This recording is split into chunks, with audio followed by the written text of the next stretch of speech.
Girdėjau, kad Lietuvos bankas turi nemažai aukso. Tai iš kur tos 5 tonos?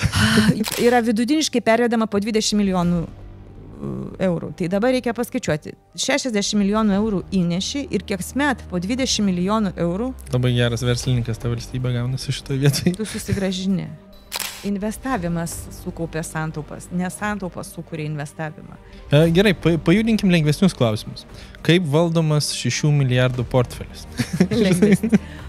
Vienintelis patarimas, protingas patarimas. Nori pirkti akcijas, pirk ETF.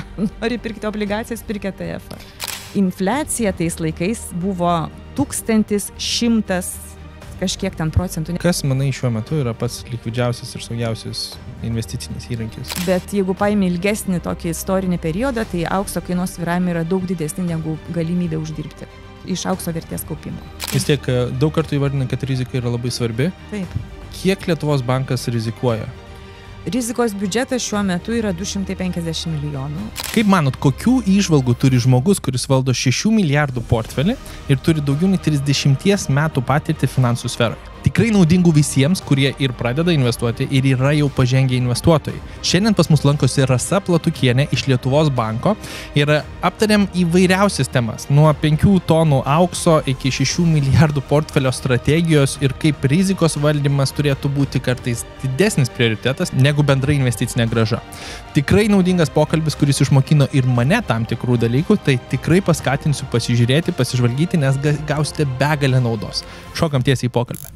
Tai Rasa, pirmiausia, žiauriai ačiū, kad atkeliavai ir sutikai pabendrauti, nes mažai žmonių, manau, Lietuvoje turi tiek patirties finansų sferoje ir, man rodos, labai daug žiūrovų gali pasinaudoti to šaltiniu edukacijos, kurį turi galvoje ir jį, taip sakant, išsiųsti į pasaulį.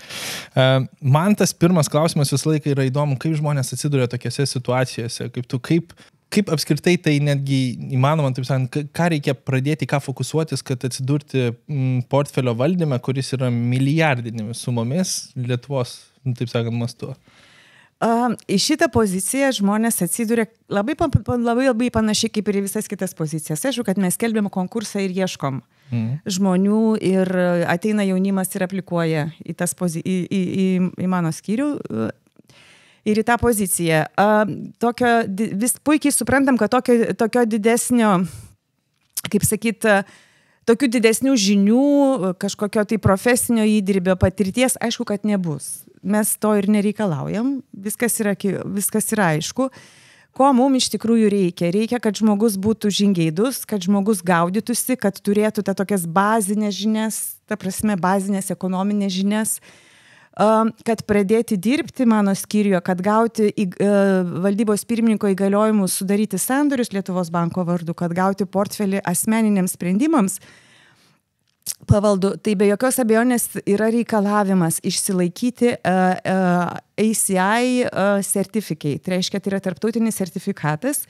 Reikia išlaikyti egzaminus. Yra tenka veikti, reikia mokytis, egzaminas kainuoja, sėkmės atveju Lietuvos bankas už tai kompensuoja, nes sėkmės atveju tai yra asmeninės išlaidos. Mes suteikiam tam laiką, kolegos yra, kurie iš tikrųjų padeda susigaudyti, padeda sudėlioti galus, suprasti, nebūtinai ten viskas iš karto yra žmogui suprantama, duodamas kažkiek laiko. Nieko neveikti, tiesiog mokykis ir išlaikyk egzaminą. Tai labai skirtingai visiems trunka, labai priklauso nuo žmogaus, aišku. Na va, ir išsilaikius tą egzaminą, gavus valdybos pirmininko įgaliojimus jau sudaryti sandorius, po truputėlį niekas nepaleidžia tiesiog taip vat. Asmeniniams sprendimams ir asmeniniams klaidoms iš tikrųjų kolegos padeda, sekam, už rankos vedam, žiūrim, diskutuojam ir po truputėlį. Vėlgi skirtingai, vieni pusę metų, kiti metus ir po truputėlį apšyla, pripranta ir jau gauna tą portfelį valdyti. Štai ilga kelionė. Tai... Tikrai yra ilga kelionė. Dar labai svarbus dalykas, ką reikia paminėti, netgi išsilaikius egzaminus ir išmokus viską, nebūtinai asmeninės savybės yra tokios, kurios tinka tai pozicijai. Dėl to, kad portfelio dydis yra 300, 400, 500 milijonų, kur tavo asmeniniam sprendimą priimti. Žinoma, kad pozicijos bus pradžioje nedidelės, bet vis tiek bus nuostoliai. Ir jeigu su tuo nesugebi susitvarkyti, psichologiškai nesugebi iš karto atsigauti, nesugebi galvoti, streso aplinkoje nesugebi priimti sprendimų, Tikrai nepavyks. Tai yra ne tik profesinės žinios, dar yra ir asmeninės savybės. Ta prasme, kaip aš sakau savo kolegom, ateina tie, kuriems trūksta adrenalino gyvenime, nes taip yra, kartais rinka būna rami, tyli ir nėra ką veikti nuobodu, bet tada, kada vyksta įvykiai, ten gali būti viskas labai greitai rutuliotis ir adrenalino ten yra labai daug.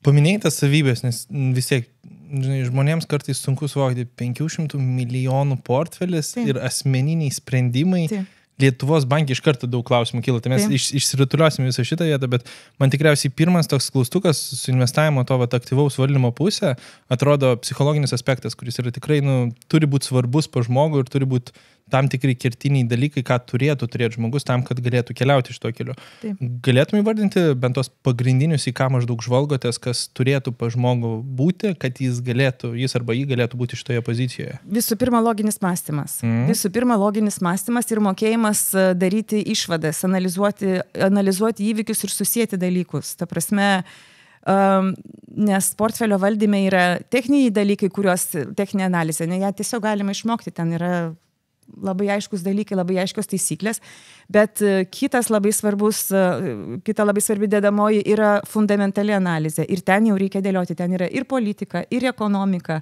reikia turėti tas bazinės ekonominės žinias, ekonominiai duomenys, ką tai reiškia rinkai, ką tai galėtų reikšti ateitį, ta prasme, kokie galėtų būti ateities dinaminiai pokyčiai. Tai yra loginis mąstymas, yra greita reakcija, yra mokėjimas susitvardyti, nepasidavimas panikai ir tiesiog greitas veikimas, greitas mokėjimas priimti sprendimus.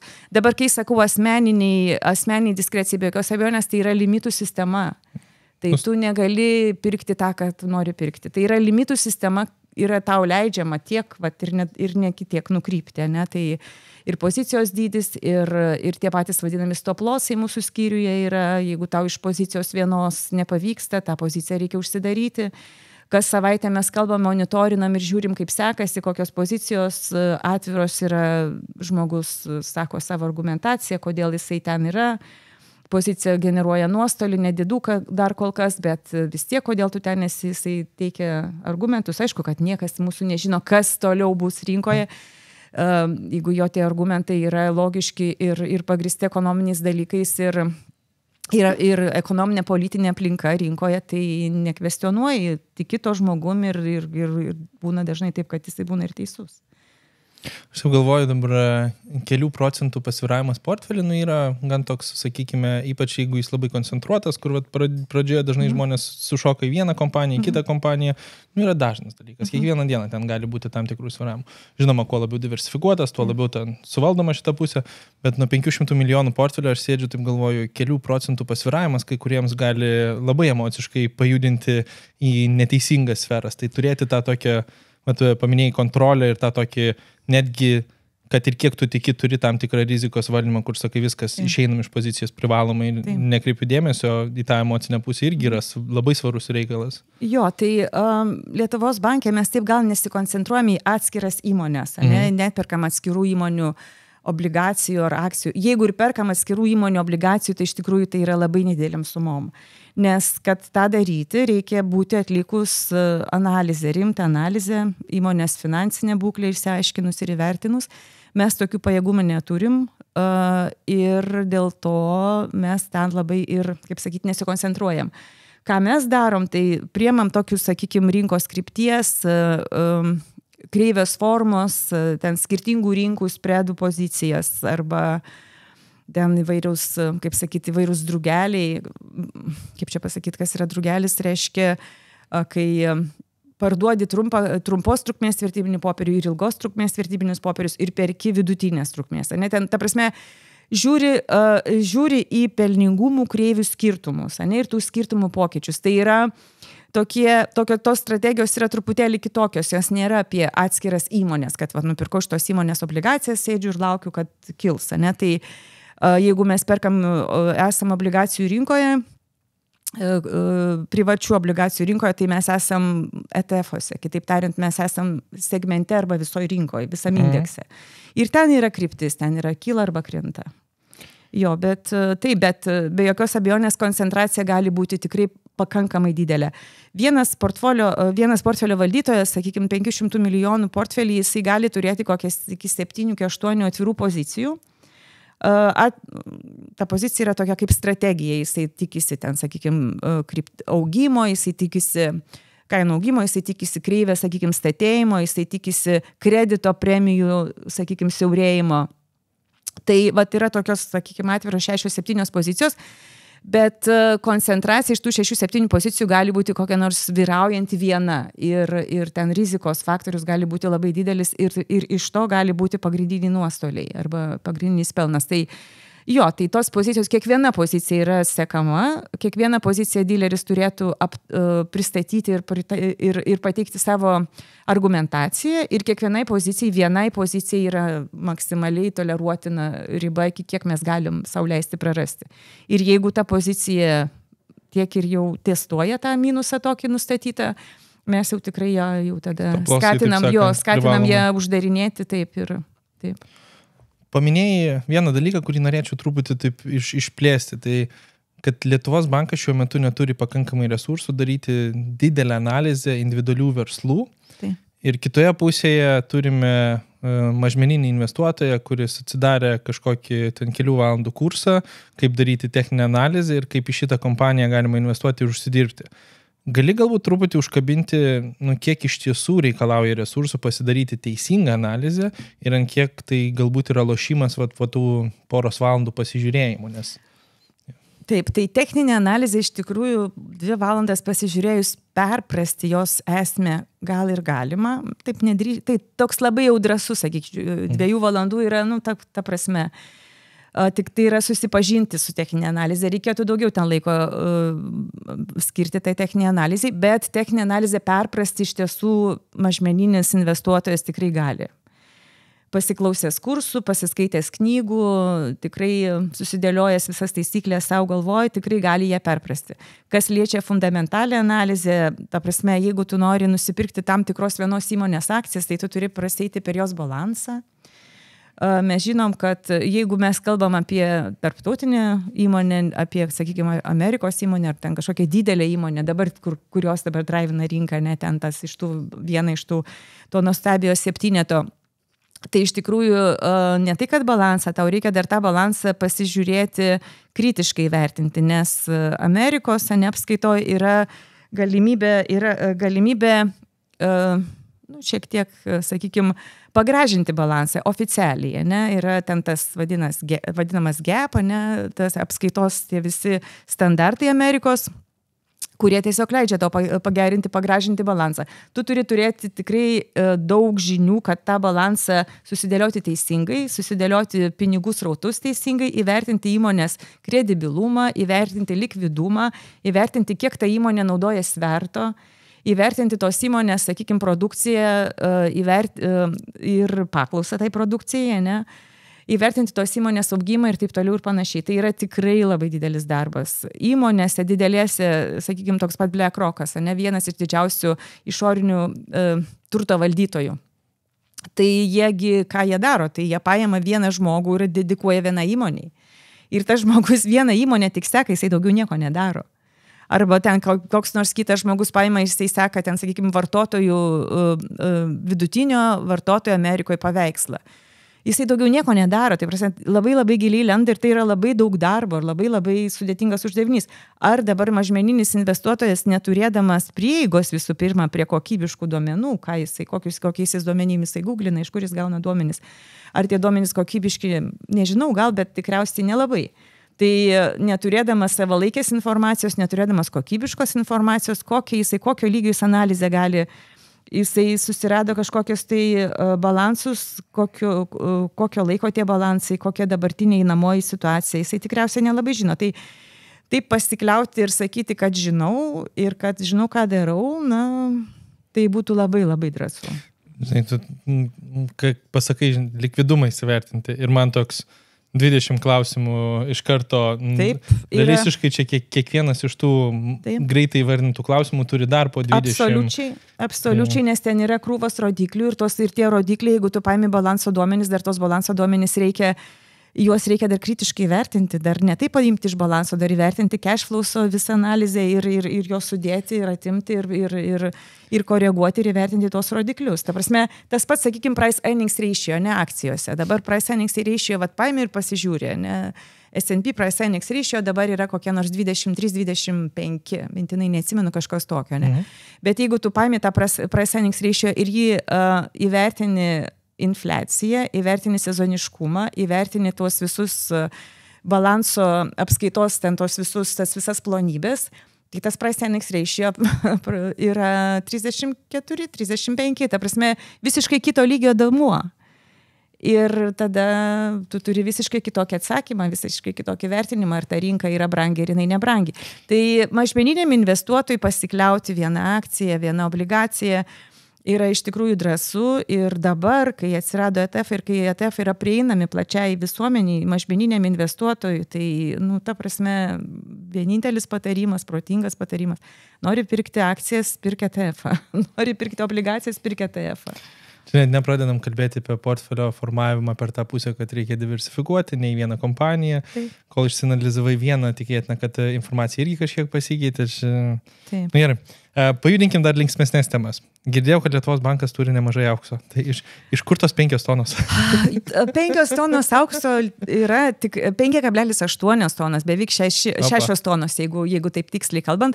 Nėra tai labai daug. Tai yra nedideli aukso rezervai ir jie yra atgauti Lietuvos banką atkūrus po to, kai mes atgavom nepriklausomybę. Tai 90 metais Lietuva atkūrė nepriklausomybę, vėl buvo atkūrinėjamas Lietuvos bankas ir buvo susigrąžintas tarpukariu turėtas Lietuvos banko auksas. Tarpukaryje Lietuvos bankas turėjo šiek tiek daugiau aukso, berods 9 tonas, dabar yra beveik 6. Tai švedus dėl šitos švedai pardavė auksą, po to jie kompensavo. Kitas auksasgi buvo išnaudotas Amerikos centrinėje banke laikytas auksas buvo išnaudotas, nes lietuvių rezistencinė vyriausybė gyvenusi Amerikoje gyveno iš to aukso atsargų. Tai Lietuvai irgi kainavo ta rezistencija. Tai nuo 9 tonų mes dabar turim šiek tiek mažiau negu 6. Dabar kai kuriems atrodo didelis kiekis, kai kuriems mažiems vis tiek iš 6 milijardų portfelio mes kalbam čia apie 400. 400 kažkas tokio, jo. Su kokiu tikslu, nes vis tiek aš manau, kad pinigai dažniausiai, ypač iš investavimo pasaulyje, turėtų turėti specifinį tikslą ir būti tenais. Tai ar čia labiau emocinis tas tam tikras kabliukas, ar mes iš tiesų laikom su fokusu, kad tai turėtų generuoti tam tikras pajamas? Taip. Tai ilgą laiką tai buvo emocinis, toks istorinis palikimas, toks psichologinis šleifas, tarpukario Lietuvos banko turėtas auksas, susigrąžintas ir dabar toks buvo sprendimas, kaip ir tą auksą laikyti stabilų ir jo nekeisti. Ir laikomės jį stabiliai ir jo nekeičiam, jo dydžio, jį investuojam, bet jo dydis nesikeičia.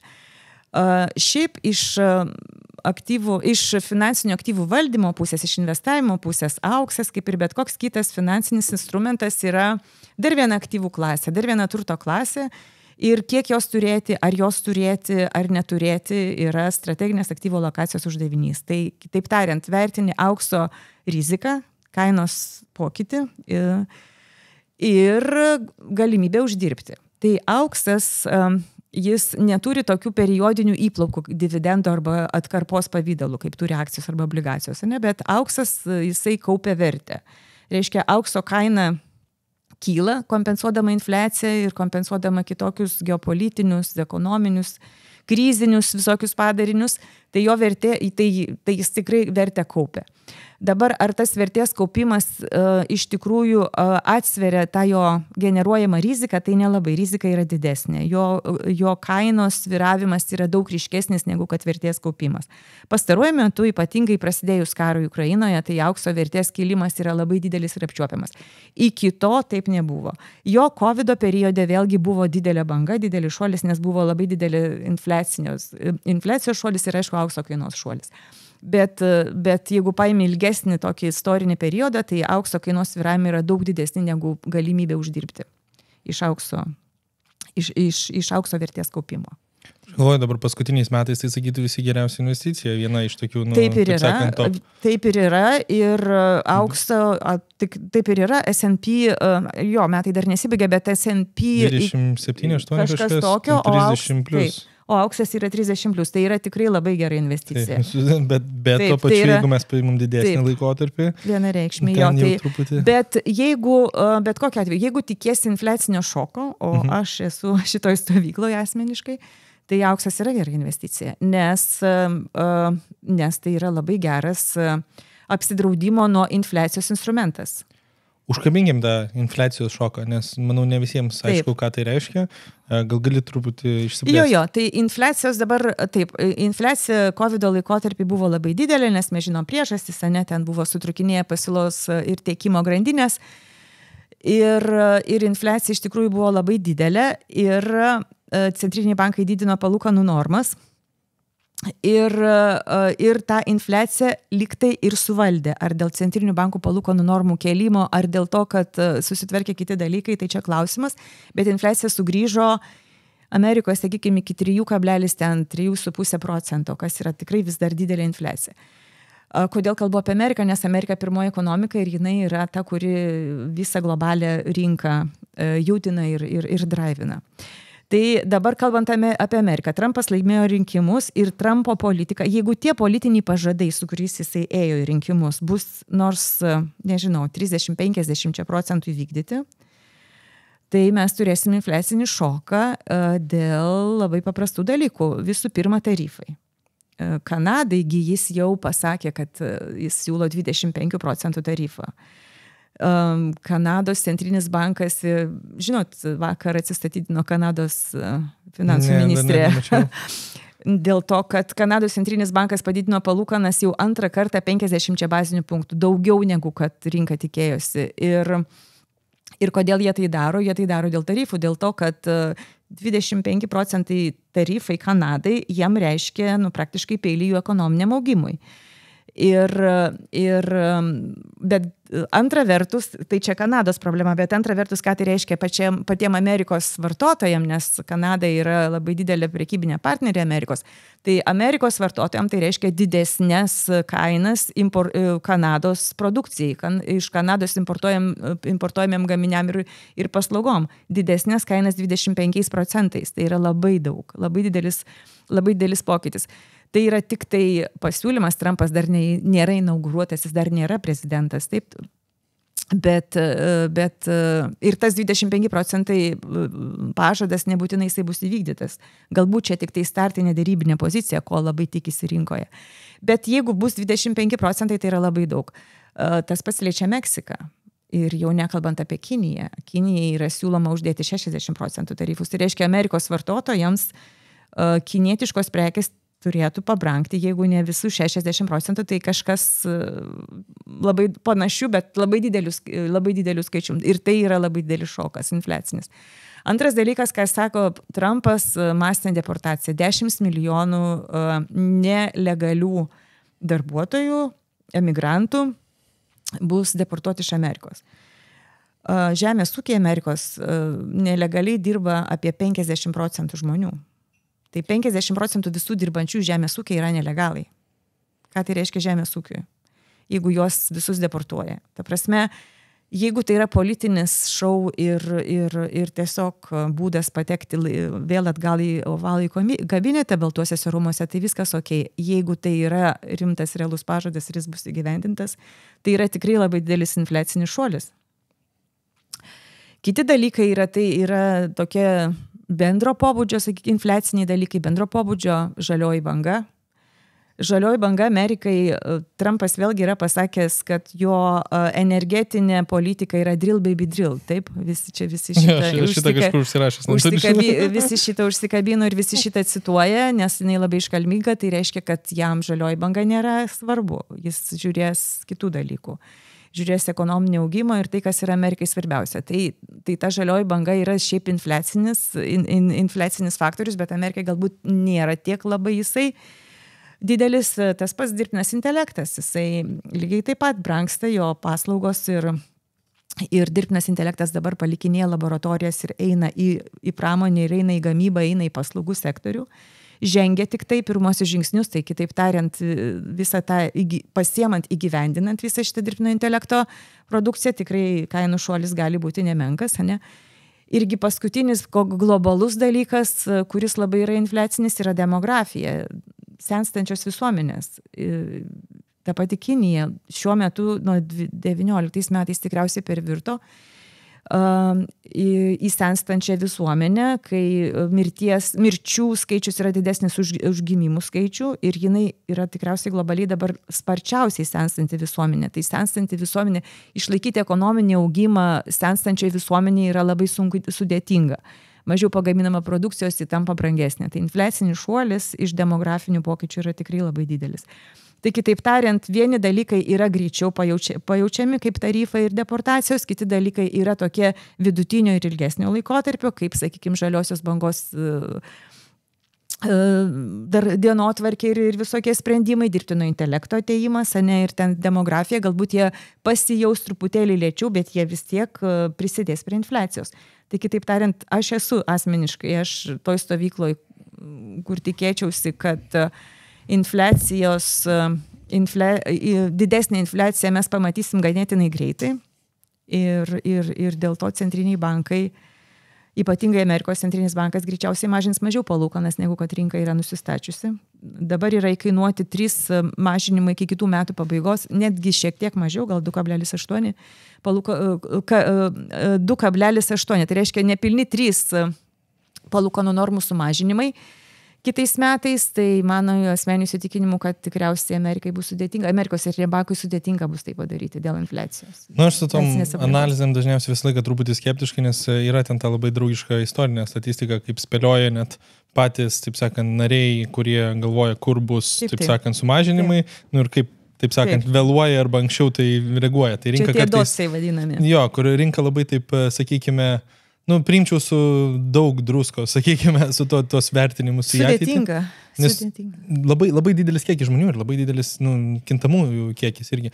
Bet dabar vėl, jeigu mes paimam tą scenarijų, sakykime, infliacija iš tiesų pradeda kilti.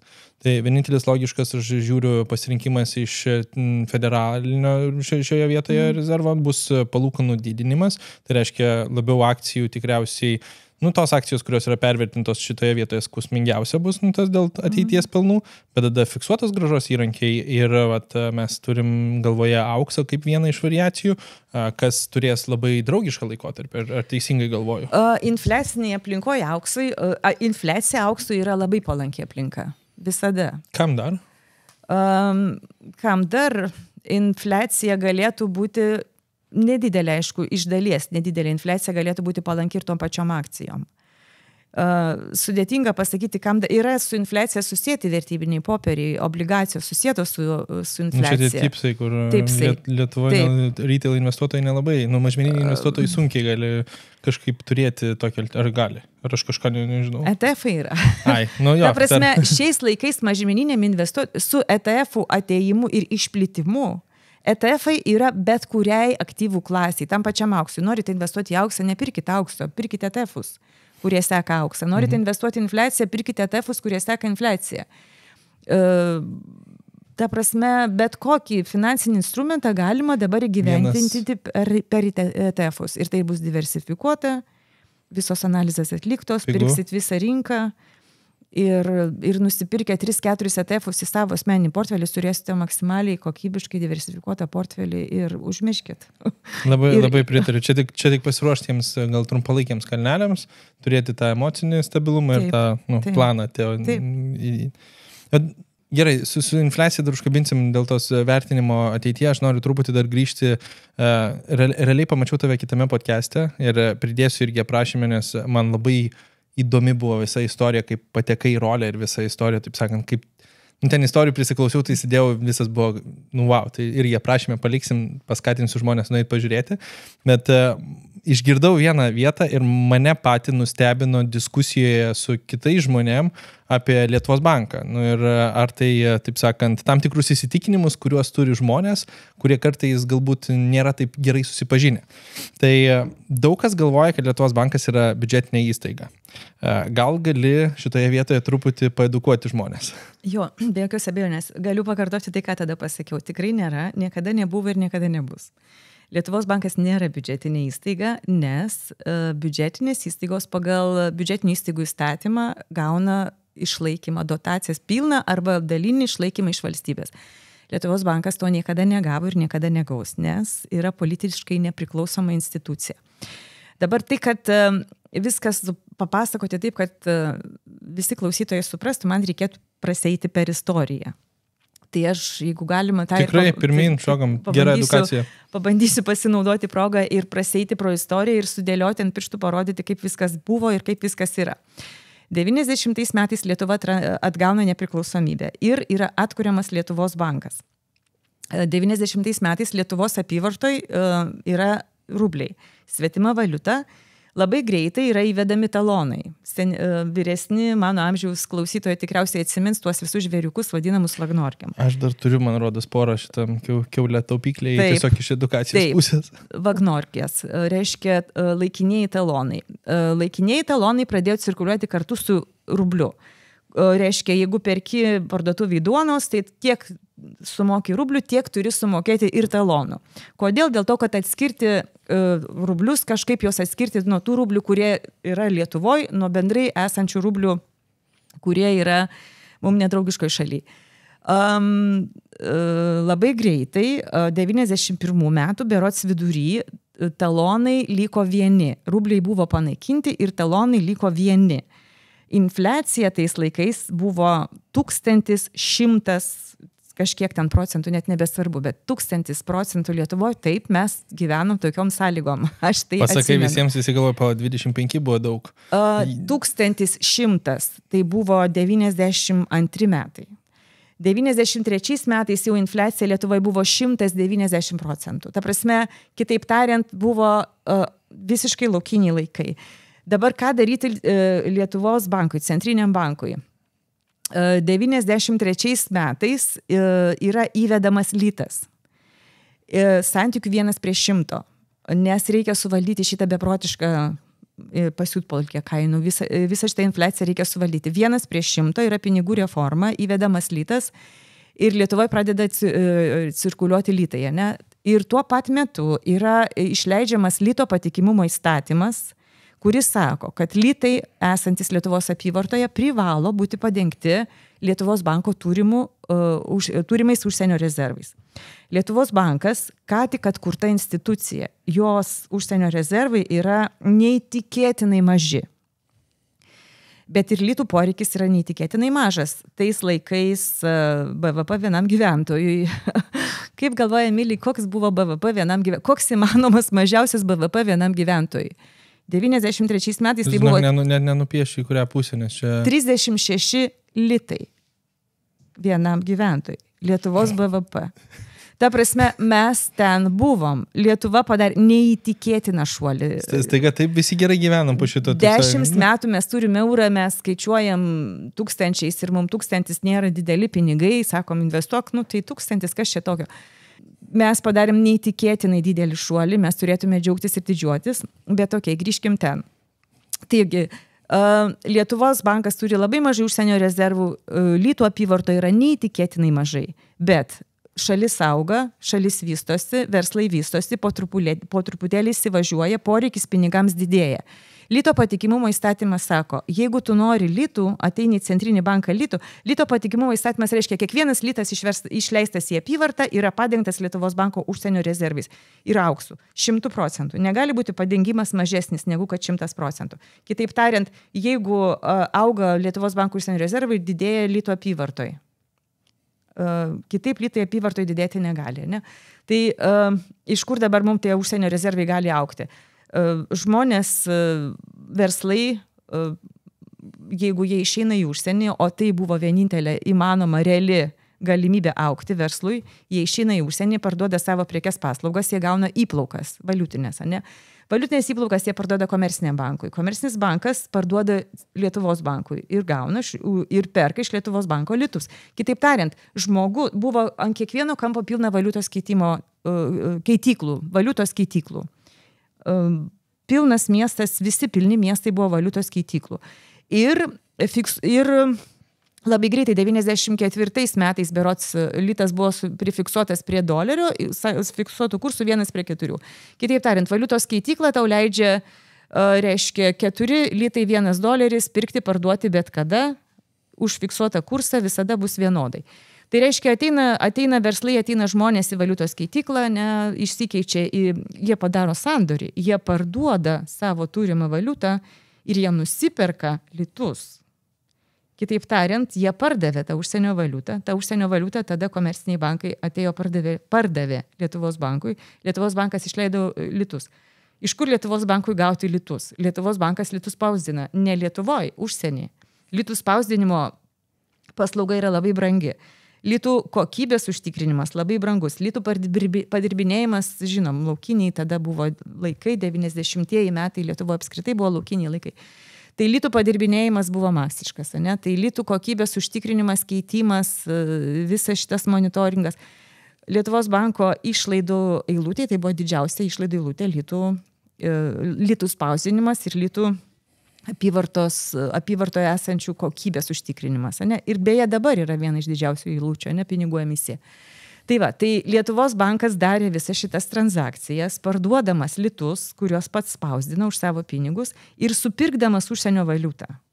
Tai rezervai Lietuvos bankų yra nupirkti, litai yra emituoti. Tai viena medalio pusė. Tai augant Lietuvos ekonomikai, augant Lietuvos ekonomikos poreikiui nacionaliniams pinigams, augo Lietuvos banko užsienio rezervai. Ir jie augo. Žinoma, augimas ekonominis buvo didesnis negu Lietuvos banko rezervai. Mes įmėm paskolą rezervam formuoti, stiprinti, litui stiprinti. Paskola buvo imta iš Tarptautinio valiutos fondo ir Lietuvos bankas savo investicijų pagalba tą paskolą turėjo aptarnauti ir atiduoti. Ir tokiu būdu didėjo užsienio atsargos, didėjo litų kiekis apyvartoje. Ir ant kiekvieno lito yra pirmininko parašas buvo. Tiksliau tariant, pirmininko parašas, Lietuvos banko pirmininko parašas, sakantis, kad jei tu parduodi savo prekes arba paslaugas ir už tai gauni popieriaus pavidalo banko pasižadėjimą, tai tas banko pasižadėjimas reiškia, kad tu gavai banknotą, kuris yra padengtas Lietuvos banko turimų užsienio turtu, užsienio valiuta ir aukso rezervais. Kas pasikeitė su euro įvedimu, ogi nieko. Lietuvos bankas ir toliau emituoja nacionalinius pinigus į apyvartą. Eurus mes į apyvartą emituojame mes, ne centrinis bankas. Tai tik tai komplikacija yra tame, kad mes tapome 19-ųjų, dabar jau yra 20, po mūsų Kroatija įstojo eurozoną. Tai iš viso yra 20 centrinių bankų emituojančių eurus į savo nacionalinę apyvartą. Be jokios abejonės, tie eurai susimaišo, nes esam viena bendra eurozona ir tada yra sudėtinga suskaičiuoti, kiek čia yra lietuvių turinčių eurus, o kiek čia tų eurų yra ateinančių iš kitų eurozonos rezidentų. Bet Lietuvos bankas užtikrina lygiai taip pat tų eurų padengimą. Žinoma, iš dalies. Eurai yra fiat currency, ne fiat money. Visi mes tai žinom. Kas yra fiat money? Tai yra pinigai, doleris ir euras yra ryškiausi pavyzdžiai. Tai yra pinigai, kurie padengti yra užsienio rezervais iš dalies. Bet labiau jie yra padengti tų centrinių bankų vykdoma monetarinė politika. Tai reiškia, euras padengtas ECB vykdoma monetarinė politika, jos kreditibilumu. Nes monetarinė politika, Europos centrinis bankas vykdydamas monetarinę politiką, jisai sugeba suvaldyti infliaciją, ne, infliacijos pokyčius. Jam nebereikia turėti 100% užsienio rezervų, kad euras būtų stabili valiuta. Valiutos stabilumą jisai valdo per palūkanų normų keitimą, didinimą arba mažinimą. Ir yra kitos monetarinės politikos priemonės, kuriomis yra suvaldomas tas euras. Tai va, bet be jokios abejonės Europos centrinis bankas turi užsienio rezervus lygiai taip pat. Ir tie užsienio rezervai, jie yra skirti tam, kad užtikrinti euro stabilumą. Jeigu iš ko jie susideda iš visų 20 centrinių bankų įnašų.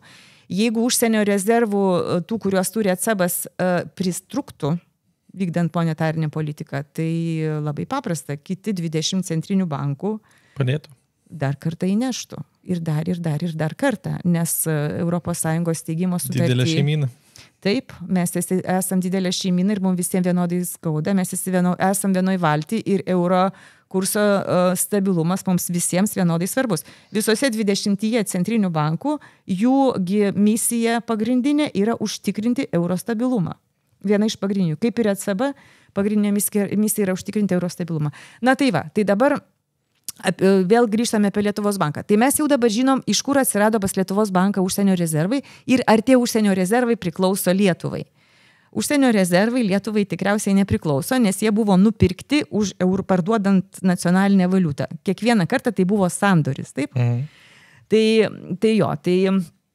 dabar išsiaiškinam. Antra, vertus, Lietuvos bankas buvo įsteigtas Lietuvos valstybės. Ir Konstitucijoje, ir Lietuvos banko įstatymė įrašyta, kad Lietuvos bankas nuosavybės teisė priklauso valstybei. Taip, tai mes priklausom valstybei. Steigėjas yra valstybė ir valstybė pervedė įstatinį kapitalą. Tas žodis pervedėjais yra toks komplikuotesnis, ten, ta prasme, visa tai vyko laikė išdėstyta ir sudėtingiau, bet tai yra valstybės įnašas į Lietuvos banką ir yra įstatinis kapitalas. Tai Lietuvos banko įstatinis kapitalas šiandien yra 60 milijonų eurų. Tai tiek ir priklauso valstybei.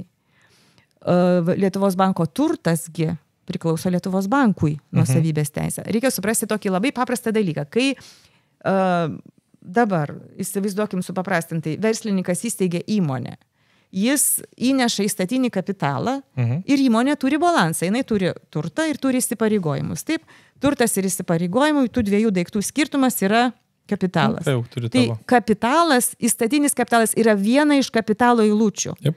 Tai verslininkas, jeigu jam kas nors atsitinka ir nutinka kažkoks ištinka poreikis pinigams, jis ką gali pasimti iš tos įmonės? Jis negali pasimti turto. Nes tas turtas yra pririštas prie įsipareigojimų. Nes kitaip tu įmonę sugriausti. Jisai negali pasimti, jisai gali pasimti dividendus. Dabar kalbant apie dividendus, tai jau išsiaiškinom, Lietuvos bankas įsteigtas valstybė suteikė įstatinį kapitalą, įstatinis kapitalas Lietuvos banko balanse sudaro 60 milijonų eurų. Lietuvos banko turtas yra daug didesnis negu užsienio atsargos. Užsienio atsargos finansinis turtas yra 6 milijardai, Lietuvos banko balansas yra daug didesnis negu tai. Tai dabar tie 6 milijardai priklauso Lietuvos bankui nuosavybės teisė. Ir tuos 6 milijardus Lietuvos bankas investuoja užsienio rinkoje. Dabar kalbant apie dividendus, tai valstybė kaip akcininkas įsteigė ir įnešė Lietuvos banką 60 milijonų eurų įstatinį kapitalą. Lietuvos bankasgi kiekvienais metais valstybei kaip dividendus sumoka vidutiniškai 20 milijonų eurų. Ir tai yra nuo pat 94. Sakau vidutiniškai, nes vienais metais pasitikrinau, kažkada buvo 100 milijonų, kažkada buvo mažiau, kažkada 22 metais irgi buvo problematiška, nes patyrėm nuostolį, nepervedėm nei kiek. Kitaip tariant, bet vidutiniškai viską padalinus, iš 30... Čia priklauso nuo rezultatų, taip sakant, einamųjų, kiek uždirba. Jo, tai yra vidutiniškai pervedama po 20 milijonų eurų. Tai dabar reikia paskaičiuoti. 60 milijonų eurų įneši ir kiek met po 20 milijonų eurų. Labai geras verslininkas ta valstybė gaunasi šitoje vietoje. Tu susigrąžini. Tai return on equity yra vienas iš įspūdingiausių ir stabilių rodiklių. Tai vėlgi ir spaudoj tenka perskaityti įdomių pamastymų, kad Lietuvos bankas labai prastai valdo savo užsienio atsargas, nes labai mažos grąžos. Bet čia rizikos profilis visą laiką neįvertintas. Tai noriu pasakyti, kad grąžos Lietuvos banko užsienio atsargų valdyme yra labai didelės, nes tai, ką mes pervedame valstybės biudžetą, yra 3 metų slenkantis, reiškia 3 metų vidutinis pelnas ir nuo 3 metų vidutinio pelno yra pervedama 70% į valstybės biudžetą. Ne? Pelnas yra tada, kai buvo atidėjinių. Atidėjiniai rizikom yra Lietuvos bankui privaloma eilutė, nes mūsų rizikos profilis kiekvieną kartą vis didėja, rizikos biudžetas vis didėja. Ir atidėjiniai rizikom yra labai labai svarbus dalykas, nes tik jų pagalba gali formuoti investicijas ir gali eiti į naujas aktyvų klases ir naujas labiau sofistikuotas investavimo strategijas. Na tai va, tai tokie dalykai. Tai ir sakau, kiekvienais metais mes į biudžetą pervedam ir niekada iš biudžeto negaunam. Tai nebuvo niekada biudžetinė, niekada nebus ir būti negali.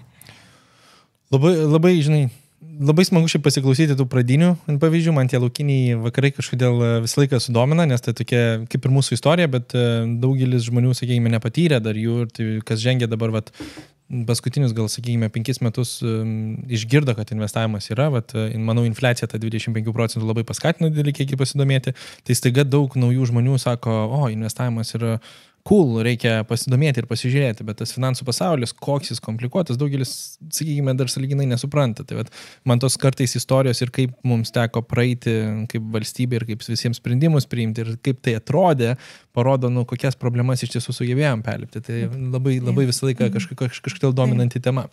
Paairinkim truputį dar tą kabliuką, kad vis tiek nebiudžetinė įstaiga, tas akcininko pavyzdys labai aiškus, dividendų čia. Jeigu kad nors netyčia rasi tokią investicinę strategiją, kuri taip veikia, tai aš labai norėčiau sudalyvauti 20 milijonų ir taip 30 metų iš eilės. Aš irgi prisidėčiau mielai. Jeigu kas nors turi idėjų, tai čia variacijos, bet galbūt užkabinkim tą politiškai nepriklausomą dalį, nes Lietuvos bankas, ir aš girdėjau šitą pasakymą ir aš manau labai 100%, kad Lietuvos bankas privalo išlikti politiškai nepriklausomas ir užkabinant tam tikras naujienas, kurios irgi žiniose mėgsta pasivaidenti, gal gali truputį išsiplėsti, kodėl tai privalo būti, kodėl tai svarbu? Taip, tai Lietuvos bankas dabar yra vienas iš 20, kuris vykdo monetarinę politiką. Monetarinę politiką nustato Europos centrinis bankas ir Lietuvos bankas ją įgyvendina. Jeigu centriniai bankai apskritai globaliai būtų priklausomi nuo politikų, taigi politikai ateitų ir sakytų, mažink palūkanas, nes man reikia, kad ekonomika augtų, bet palūkanų tu mažinti negali, nes infliacija didelė. Manogi pagrindinis mandatas yra suvaldyti infliaciją. Ir palūkanų normų įrankis yra vienas iš pagrindinių tą infliaciją suvaldyti. Tai tu negali būti pavaldus politikam. Ir dėl to privalai išsilaikyti save ir dėl to negali būti biudžetinė įmonė, negali būti priklausoma nuo subsidijų, nuo valstybinio išlaikymo, nes valstybė sako, arba tu mažini palūkanas, arba negausi finansavimo. Tai ne, tai jisai turi daryti tai, kas yra privaloma, kas reikalinga duotuoju momentu nacionaliniai ekonomikai ir nekreipti dėmesio į politikus.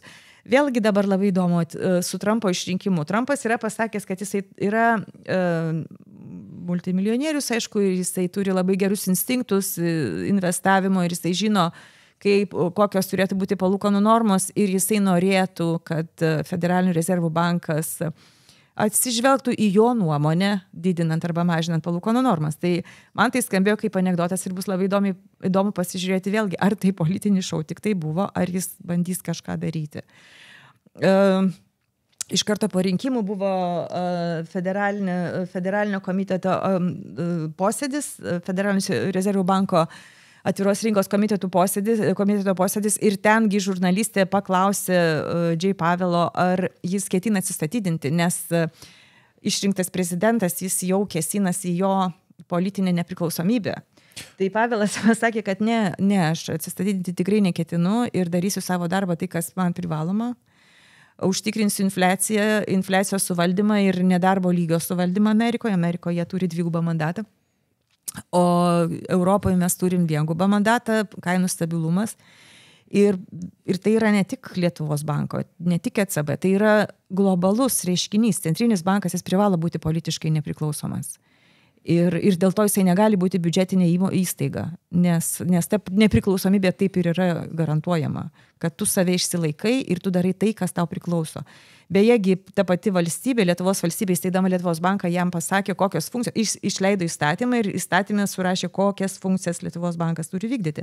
Pinigų emisija minėta, ir finansinis stabilumas, viena iš pagrindinių funkcijų. Finansinis ekonominis stabilumas. Šita institucija privalo vykdyti tą funkciją taip, kad kad jį užtikrintų finansinį ekonominį stabilumą, prižiūrėtų komercinius bankus ir tame tarpe valdytų užsienio atsargas ir panašiai. Neturiu jokių klausimų. Aš visiškai, taip sakant, į tą pačią pusę, man rodos, čia turėtume labai blogus scenarius, jeigu iš tiesų būtų ta priklausomybė arba atsirastų. Tai tikiuosi, kad taip ir išliks.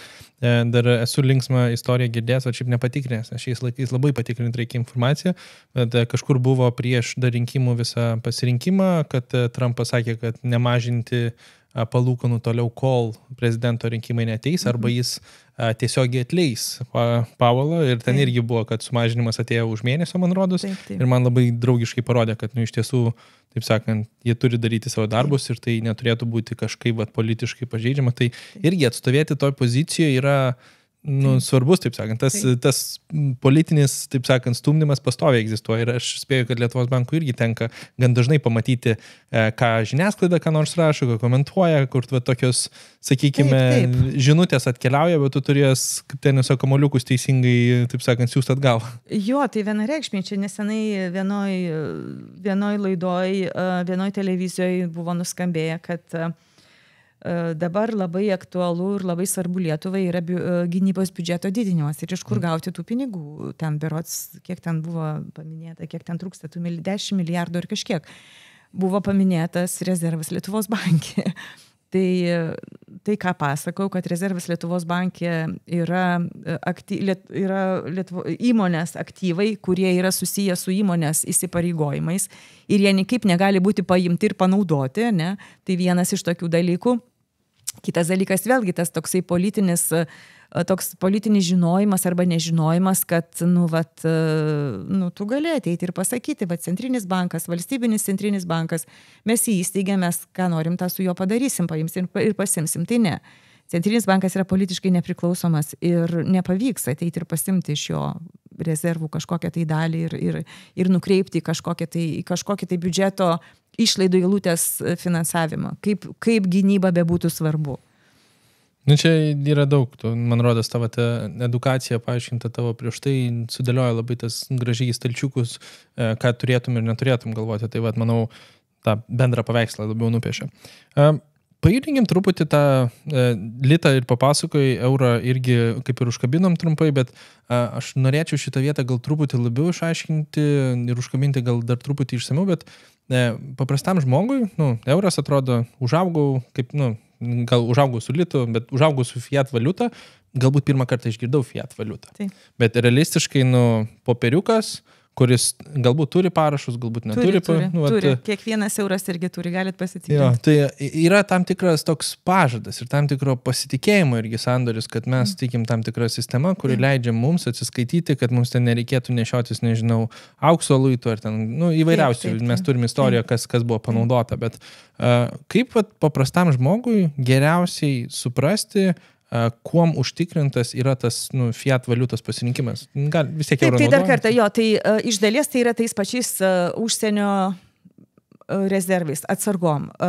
Euras, mes dabar turim euras, eurozona turi užsienio atsargas ir užsienio atsargos yra denominuotos ECB, puslapį galima pasiieškoti, tai yra oficiali informacija.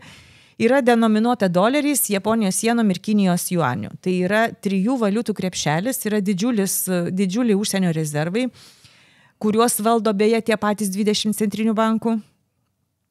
Ir tai euras yra padengtas šitais užsienio rezervais. Europos centrinis bankas turi labai didelius aukso rezervus. Irgi tai yra padengimas euro.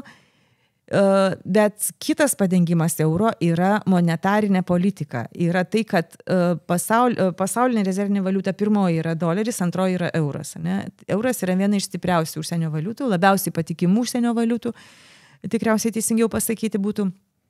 Ir jos patikimumas yra pagrįstas monetarinė politika.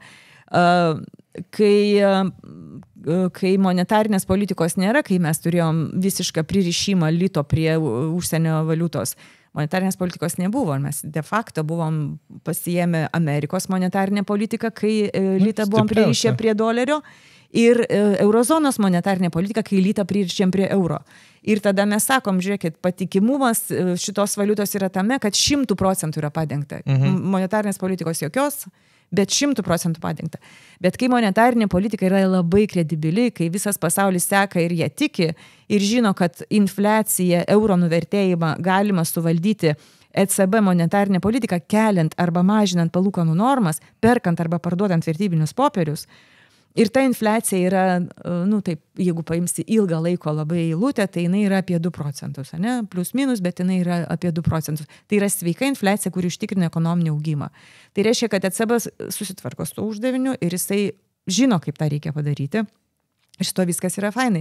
Ir dėl to yra verta pasitikėti tą monetarinę politiką vykdomą Europos centrinio banko iš dalies padengimų užsienio atsargom ir dėl to yra verta pasitikėti pačiu euru. Lygiai tas pats pasakytina apie dolerį, absoliučiai. Doleris gal net ir mažiau turi užsienio rezervų, nes tai yra pirmoji užsienio valiuta ir jis yra daug didesnių svorių padengtas monetarinė politika.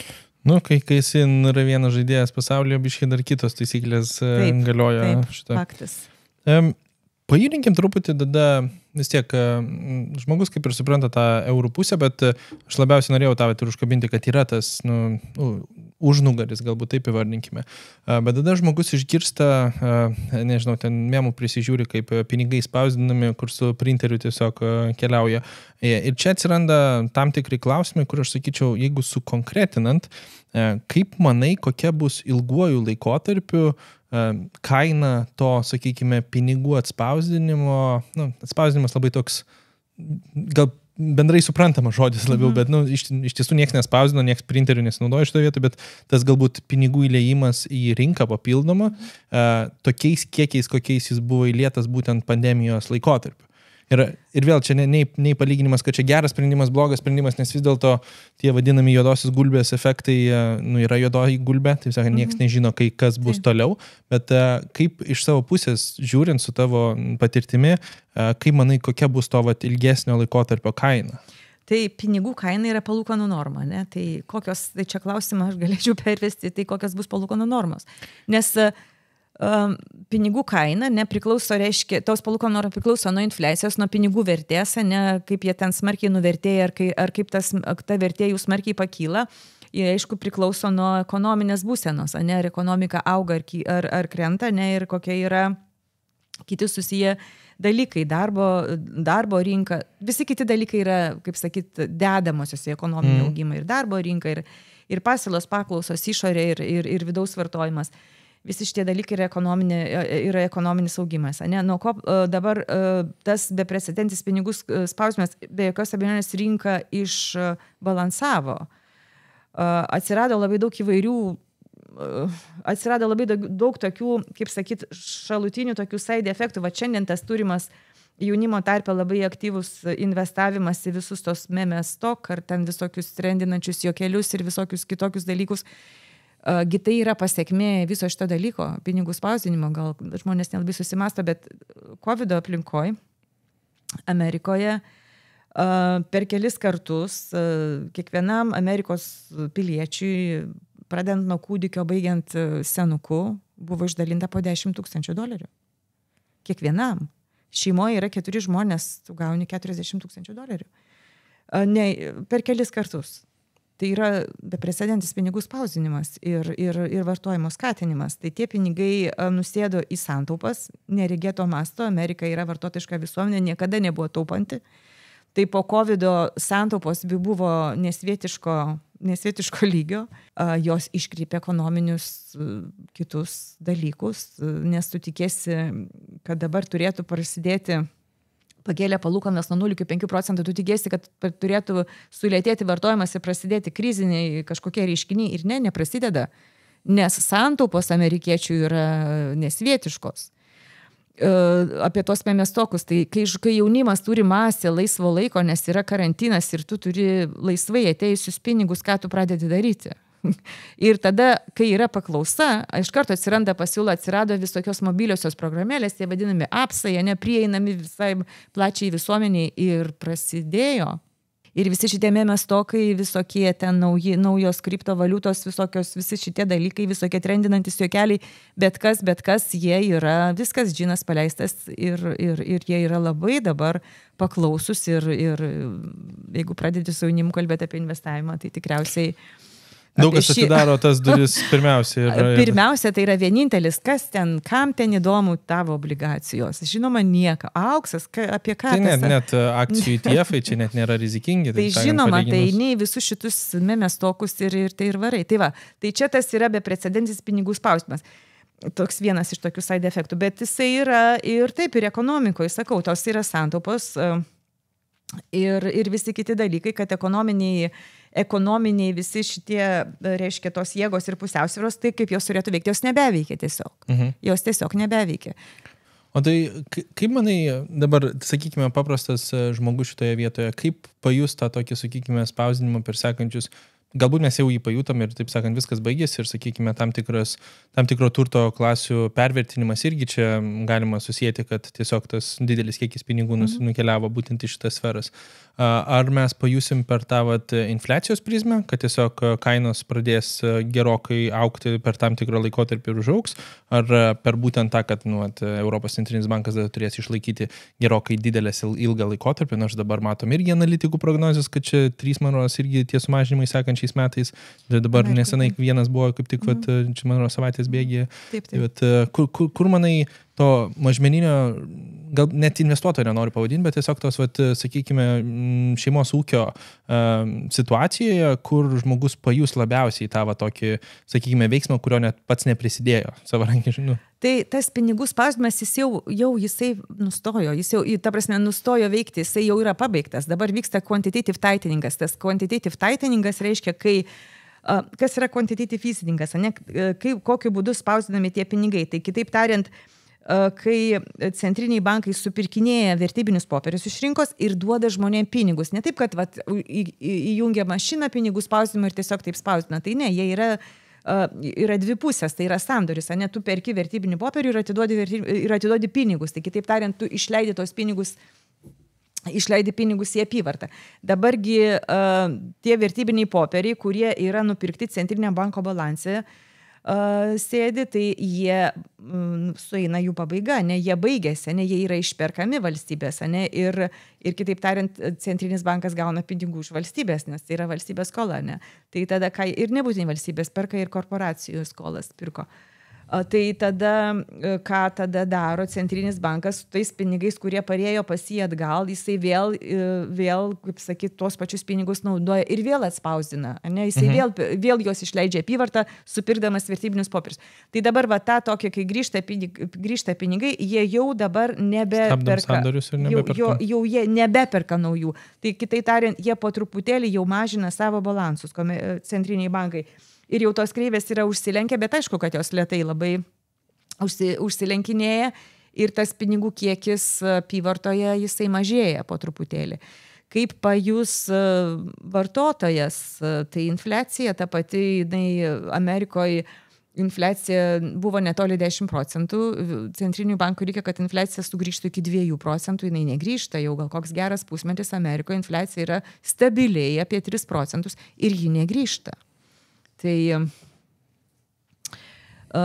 ir tie 3% reikia suprasti, tai yra augimas ant 10%, tai kainos Amerikoje yra neįtikėtinai didelės. Iš tikrųjų labai brangu. Truputį užkabinkim Kinijos sieną, nes vis tiek paminėjai, Europos centrinis bankas, tą visą veiksmų eigą, kaip jis perka vertybinius popierius, iškeičia kešą, duoda daugiau. Dabar vis tiek jis tai vykdo per 20, taip sakant, centrinių bankų, taip. Visa šeimyna eina apsipirkti. Taip. Šioje vietoje, jeigu aš būčiau tas, sakykime, įvardinkim verslas, nežinau, ar teisingai sakyti verslas, bet sakykime, aš būčiau tas, kuris gauna žinutę, kad dabar pradėsim pirkti, nes vis tiek ne vienos dienos ten minutės sandoris ir viską susipirkam. Čia yra vis tiek direktyva per tam tikrą laikotarpį ir sandoriai vyksta ir mes susipirkinėjom. Tuo pačiu, jeigu aš turiu 6 milijardų portfelį ir man reikia, argumentas suvaldyti riziką ir užsidirbti kuo daugiau pinigų atgal. Tai man atrodo, čia aiškiai žinutė, žinau ką daryti, kada bus. rinkoje egzistuoju, tai kad tai nebūtų tas vadinamas insider trading, turi būti labai tokia specifinė struktūra.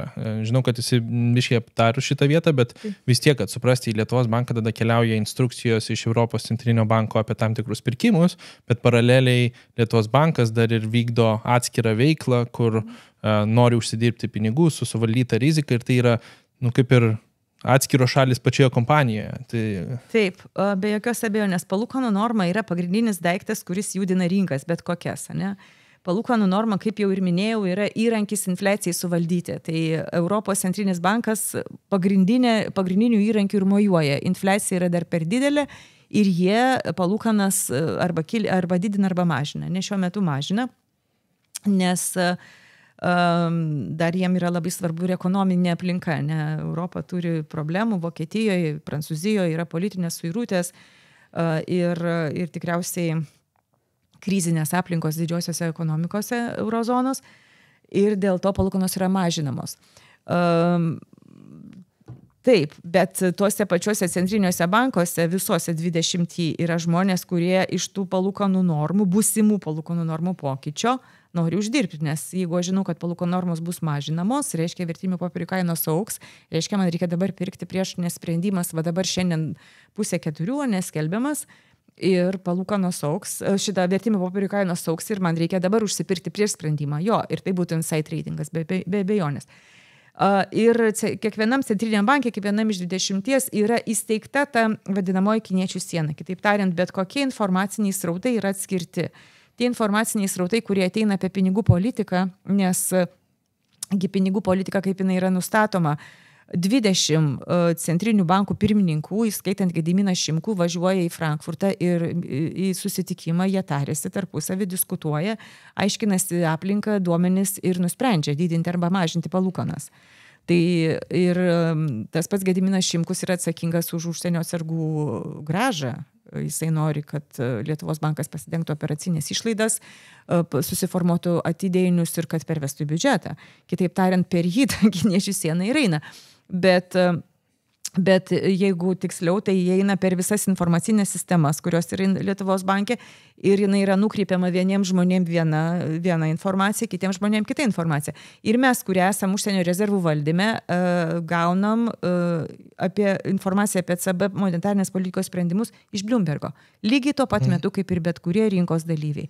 Ir negaunam nieko kitaip.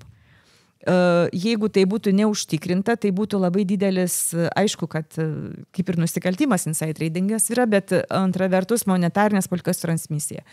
Monetarinės politikos transmisija jinai netektų prasmės, nes mes žinodami CB sprendimą iš anksto, mes patys jį, kaip sakant, frontloadiname. Tai mes jį patys savo veiksmais parodom ir visigi žino, kad yra 20 centrinių bankų. Ir jie žiūri tavo veiksmus ir jie jau žino tą sprendimą. Naudojasi progą irgi. Ta prasme jo, tai yra taip pat ir žinutė, taip pat ir rinkos informavimas, tai ką tu darai.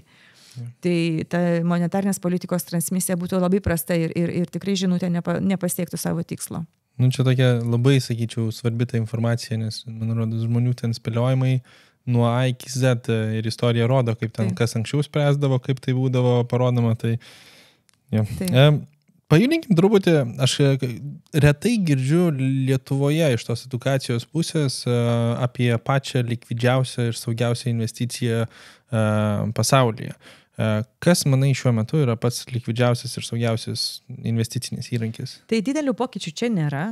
Tikriausiai nuo Bretton Woodso po antro pasaulinio karo dabartinė pasaulinė tvarka yra tokia, kad rezervinė valiuta yra doleris, yra stipriausia valiuta, pagrindinė globali ekonomika ir nesvarbu, koks yra Amerikos reitingas. Kai S&P sumažino pirmieji, dabar nepasakysiu, kokiais tai metais nutiko, bet pirmieji sumažino Ameriką į reitingą, tai Treasury Amerikos iždo vertybiniai popieriai pabrango. Net pigo, bet pabrango. Pirminė reakcija pigimas, bet visi daugiau pirko. Ta prasme, tai yra saugiausia valiuta, tai yra saugiausia investicija, tai yra likvidžiausia investicija, tol kol tai yra pagrindinė karinė galia globali, tol kol tai yra pagrindinė ekonomika, kurią visi seka, visos rinkos yra labai glaudžiai, ne visos, didžioji dauguma rinkų, išsivyščiusių rinkų yra glaudžiai koreliuota su Amerikos rinka. Jeigu Amerikos centrinis bankas nusprendžia mažinti palūkanas, kiti centriniai bankai nelabai turi iš ko rinktis, nes priešingų atveju, jeigu tu palūkanų nemažinsi, tavo valiuta liks stipri dolerio atžvilgiu, o kas yra tau stipri valiuta, tavo eksportuotojai tau nepadėkos. Stipri valiuta yra labai blogai eksportuotojams, ne ekonominis augimas tada yra toks, kaip sakant, apsunkintas probleminis ir panašiai. Tai tu nori, nenori, tiesiog seki tą pirmąją ekonomiką ir bandai daryti tai, kas tau svarbiausia nacionaliniam fone, bet vis tiek tu seki Amerikos ekonomiką. Tai kol šita globali tvarka yra tvari, kol doleris yra pagrindinė rezervinė valiuta, o į tokia ir yra, ir pakankamai stipriai, tai doleris yra saugi investicija ir pati likvidžiausia investicija. Labai norėjau iš profesionalės išgirsti šitą vietą, aš tikrai neturiu per daug čia patikslinimų.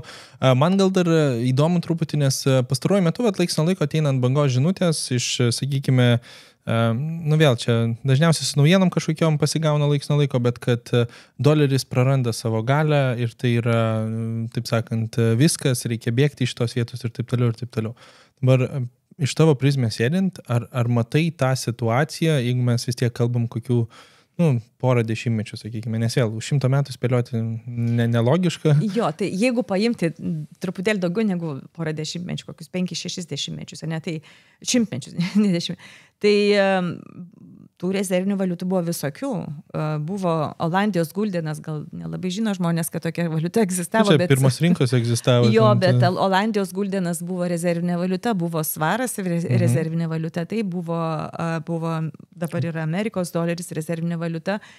Pirmoji ekonomika kažkada buvo Kinijos ekonomika, bet jiem kažkaip niekad nepavyko prasibrauti rezervinės valiutos statusą. Ir Kinija, Kinija įvardina kaip prarastą šimtmetį. Ir kelia savo tą tikslą, tokį ambiciją, kad juanis pataptų rezervinė valiuta. Ir jiem vienu metu atrodė, kad labai labai gerai pavyksta, jie internacionalizuoja savo rinkas, juanis patapo SDR krepšelio dalimi, jie atverinėjo rinkas užsienio investuotojams, atrodė, kad jie galėtų pradėti neberiboti kapitalo judėjimo, ten kažkokių tokių ženklų buvo. Investavimas į juanį buvo didelis, kaip minėjau, tas pats ECB dalį rezervų investuoja į Kinijos juanį.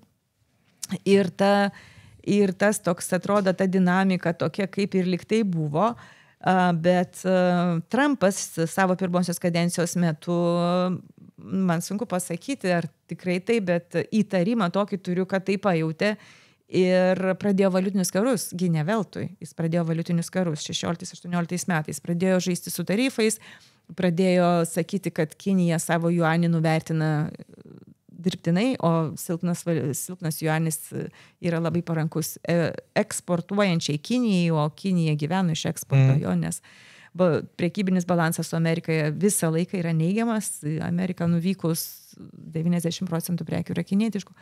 Tai tie valiutiniai karai, jie tai ir reiškia, kad Trumpas pradėjo kalbėti apie tai, kad negalima leisti, kad Amerika išslystų iš rezervinės valiutos statuso ir kad ekonomika, ta prasme, ten jis aišku kaltina ir visokiam vagystėm, špionažų ir visa kita. Bet pagrindinė žinutė buvo tai, kad ekonominis augimas Amerikoje jį reikia išlaikyti ir rezervinės valiutos statusą reikia išlaikyti. Ir šiuo metu Kinija, aišku, turi labai didelių problemų ekonominių viduje. Juanis, ir netrodo, kad lengva bus dabar su ateinančia valdžia. Ir tikrai netrodo, kad bus lengva, bet vėlgi, jeigu tai įdėti tokią 100-metę perspektyvą, laiko eilutę tokią labai ilgą, tai labai sunku pasakyti, kas čia bus ir kaip čia viskas išsirutulios. Bet tokia rizika egzistuoja vienareikšmiai. Manai, tokią riziką mes turim sakykime, vis tiek, tokie dalykai nepasikeičia, čia, pusmetis ir staiga mes tapom, kitoje pusėje. Dažniausiai tai vis tiek yra 10-mečio, 20-mečio ir jeigu mes žiūrime į istoriją, dažniausiai tai būna milžiniškas konfliktas, kuris ir kruvinas konfliktas. Ar tu matai per tą pačią prizmę, kad jeigu tai būtų, tai ir eitų per tą prizmę, ar čia labiau yra kitas pasaulio man iš edukacinės pusės teko prisiskaityti krūvą pavyzdžių, nes aš visą laiką ieškau, kas man paneigtų mano turimas įsitikinimus, kad galėčiau truputį blaiviau mąstyti šioje vietoje. Tai vienas iš argumentų buvo, kur man labiausiai tikriausiai artimiausias yra, kad ilgesnėje perspektyvoje mes galimai turėsim nebe vieną, bet galbūt dvi tokias stiprias valiutas, kur nebėra, kad vieno tas max kontrolės, bet turėsim tą išsiskaidimą, kur, sakykime, dvi didesnės užima didžiąją dalį, ir tada jau mažiukai žaidžia šalia. Kaip tavo požiūris? Jo, čia yra sudėtingas labai klausimas. Labai, jeigu žinočiau, čia... Jo, čia yra labai sudėtingas klausimas ir lengvo atsakymo tikrai aš jums nepateiksiu. Bet aš irgi ir knygų apie tai skaitau ir man pačiai tai labai įdomu, kaip čia kas galėtų išsirutulioti apie karinį konfliktą. Ta pati Kinija šiuo metu turi labai didelių ekonominių problemų, labai didelių. Mes žinom, kaip tokios autoritariniai režimai sprendžia ekonominės problemas. Ir man tai labai nepatinka. Jie sprendžia dėmesio nukreipimu į konfliktus karinius, ne tai, ką daro Rusija, pavyzdžiui, dabar. Dabar Kinijos didžiulis ekonominis nuosmukis dabartinis, labai bijau, kad nebūtų nukreiptas vėlgi karinių konfliktą į Taivanį ir dėmesio nukreipimą. Tai tokie dalykai yra galimi, tai yra didelė rizika, vėlgi čia yra mano asmeninė nuomonė ir mano asmeninis nuogąstavimas. Rezervinė valiuta, kaip aš suprantu, rezervinė valiuta yra tas statusas, reiškia, kad tau nedalyvaujant, kitos šalis atsiskaito, perka naftą už $1. Ir tai yra ne su Amerika prekyba, bet tarpusavį vyksta be Amerikos ir vis tiek yra atsiskaitoma $, nes net Amerikai neegzistuojant. Dabar yra BRICS-ai, kurie nori sukurti tą atsvarą tokią, tokią, kaip sakyti, $, sukurti atsvarą, ir įsteigti kažkokią tai rezervinę, sakykime, valiutą, kuri galėtume naftą prekiauti nebe $, o ten arba Rusijos rubliais, arba Brazilijos realų, arba Indijos rupijai, arba Kinijos. Kurio paklausytas ir sako, ir kiekvienas norėtų, kad tai būtų jų. Kinija turi problemų. Indija šiuo metu labai sparčiai vystosi ir jie tikrai labai gerų dalykų daro. Vysto savo infrastruktūrą, jie labai stiprus IT srityje, jie labai stiprus... Ir žmonių tas medis. Taip, ir jų yra labai gera demografinė situacija, nes jie nėra senstanti viso. Viena iš nedaugelio tikriausiai globalių mastų, jeigu ne didžiausia nacija, kuri nėra senstanti. Tai jie turi labai geras perspektyvas. Ir tuose BRICS-uose ten vyksta tarpusavio karai. Nesenai vyko jų simpoziumas ir Trumpas tengi irgi pasisakė. Čia nežinau, dabar sunku pasakyti, neatsimenu tos datos, bet mėnesį ar porą mėnesių, gal pusantro mėnesio atgal savaitgalį vyko BRICS simpoziumas ir Trumpas pasisakė, kad jeigu jūs svarstysit ir jeigu kokią nors rezervinę valiutą BRICS-as bandys pasiūlyti, tai ten tarifai bus dar didesni. Tai šaliai ir tai grupiai šalių ir visa kita, kad jie tikrai mato, Amerika mato, stebi ir kad iš tikrųjų jie to neleis ir kovos su tuo. Tai čia yra tikrai nelengvas klausimas, kaip tai išsiritulios, gyvenimas parodys, bet tikriausiai visokių ten karinių konfliktų, geopolitinių įtampų, karų mes tikriausiai neišvengsim. Dėl to auksas yra labai gera investicija. Tam tikrų laikotarpių čia visą laiką. Gerai, pajudinkim lengvesnius klausimus. Kaip valdomas 6 milijardų portfelis? Lengvesnis. Klausimas nėra labai lengvas. Aš gal noriu tiesiog truputį tą supratimą žmonių paskatinti, kad ne visą laiką investicijos yra tik tai grąžos elementas. Nes vis tiek portfelis turi labai specifinę strategiją, skirtingi portfeliai netgi. Ir turi labai tą tokį... Čia net ne investicinė grąža rūpi bendrai paėmus ir čia turėtų kitas dalykas. Tai gal gali truputį nušviesti per tą prizmę, kad tai yra skirtingos strategijos, skirtingi tikslai ir portfelis neturėtų būti vertinamas tik tai per tą prizmę. Jo, tai Lietuvos bankas yra centrinis bankas. Visų centrinių bankų geroji globali praktika yra tokia, kad reikia rūpintis investavimo saugumu, likvidumu ir grąža ir tvarumu. Tvarumas yra vienas iš paskutiniųjų principų. Visada buvo 3 principai, dabar yra 4. Tai kitaip tariant, grąža yra subordinuota saugumui ir subordinuota likvidumui. Ir Lietuvos bankas tais principais labai vadovaujasi, juos gerbė ir juos įgyvendina. Tai kitaip tariant, šito 6 milijardų portfelio, jis yra suskirstytas į atskirus portfelius, kaip labai teisingai ir paminėjai. Ir iš tų portfelių, iš tų 5 portfelių, pagrindinis portfelis yra investicinis. Tai tas investicinis portfelis 5 milijardai jo dydis. Yra aukso portfelis, kurį aptariam 6 tonos, yra rezervinis portfelis milijardo dydžio ir yra algoritminis portfelis, kur praktiškai pinigų jam nereikia, nes jisai valdomas išvestiniais finansiniais instrumentais ir visi investavimo sprendimai yra įgyvendinti algoritmais. Bet tas pagrindinis investicinis portfelis, kuriame yra sureikšmintas grąžos reikalavimas, jisai visų pirma pradedamas nuo rizikos valdymo. Kitaip tariant, yra sprendžiamas rizikos diversifikacijos uždavinys. Vėlgi, mes kaip sudėliojam, žodžiu, Lietuvos bankas investuoja į Ameriką, į Kanadą, į UK, Europą ir į Australiją. Ir kai yra kaip daromas sprendimas, kiek reikia dedikuoti vienai aktyvų klasiai Amerikoje, nes Amerikoje kelios aktyvų klasės yra vyriausybės vertybiniai popieriai, įmonių obligacijos ir yra akcijos, ne, tada yra Kanadoje kelios aktyvų klasės, Europoje, UK kelios aktyvų klasės ir Australijoje kelios aktyvų klasės. Tai kaip yra sprendžiamas uždavinys, kiek pinigų reikia skirti tam tikrai aktyvų klasiai. Atskaitos taškas yra rizikos faktorius. Kaip dabar tą suprasti, kad kiekvienas mažmeninis investuotojas suprastų? Reikia suprasti paprastą dalyką. Viena aktyvų klasė yra stabili. Ką reiškia stabili? Reiškia, jos kainos pokytis, tas kitimas kainos nėra didelis, jeigu paimi istoriškai, istoriniai duomenų eilutė.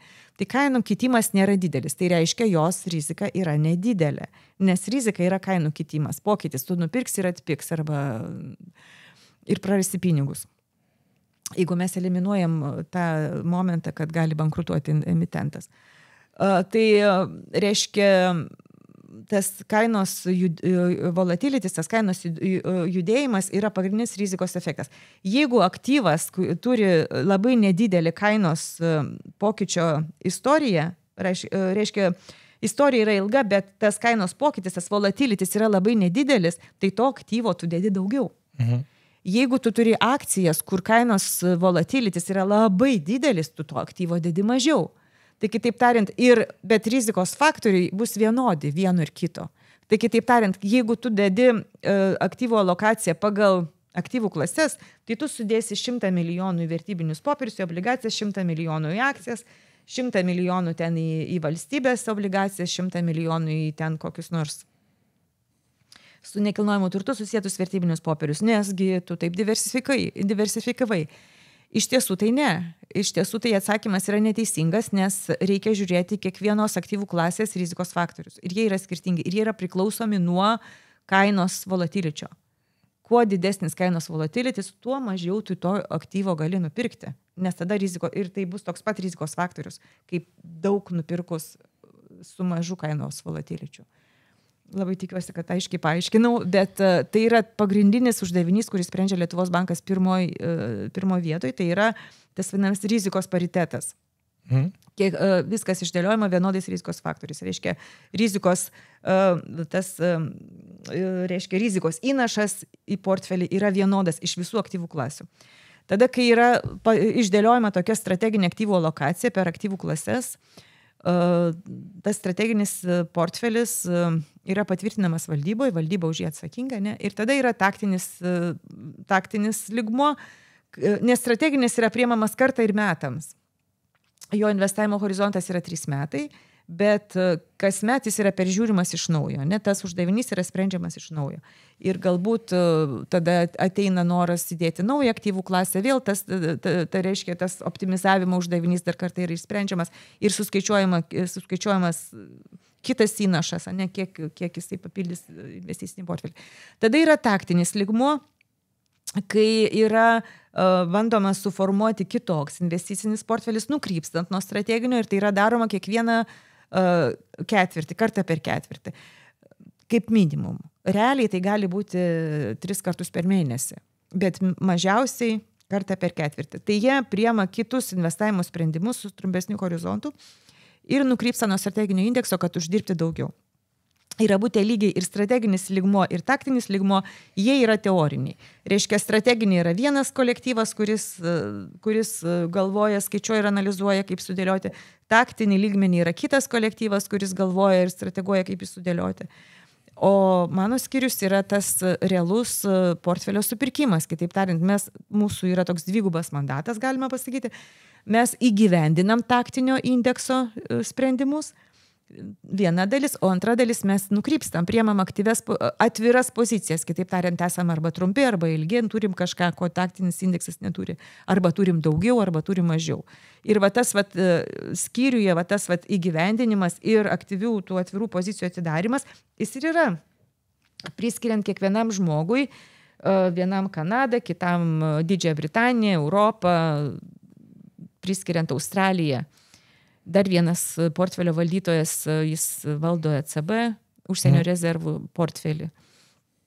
Bet ten jau yra visai kitas žaidimas, kitos taisyklės, kitos sistemos, ten yra daug, visai kiti. Ne šitos strategijos atėjo. Jo, visai kiti dalykai. Bet, ta prasme, užimtumas žmogaus lygiai taip pat, jisai ten turi portfelį ir jį lygiai taip pat privalo valdyti savo asmeniais sprendimais.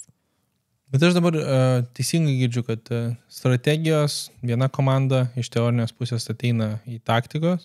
Taktika savo pasaulyje žiūrą irgi pasidalina dažniau, bet prideda papildomai nukreipimus, gal čia geriau, čia blogiau, taip sakant, irgi papildomai, irgi teoriniam lygmenyje. Tada atkeliauja jau į pas praktikus. Taip, ir prekybos skyrių. Reikia eiti ir pirkti. Ir jūs irgi galit nukrypti, vėl tam tikrose rėžiuose, nes yra sudėlioti, bet ieškant geresnės naudos, suvaldant riziką, tokie papildomi dar irgi akcentai atsiranda. Tai realistiškai toks metinis, čia bent jau kas ketvirtį, o čia gali būti day to day. Taip, čia kasdien ir net intradėjus galėtų būti. Ja. O dabar paėmus tas galbūt portfelio strategijas, išgirdau vieną, tas rezervas milijardas. Čia yra tiesiog likvidumo klausimas, kad tie pinigai būtų pasiekiami. Čia ne grąžos elementas, čia yra... Yra ten ir grąžos elementas irgi, bet iš esmės saugumas ir likvidumas, taip.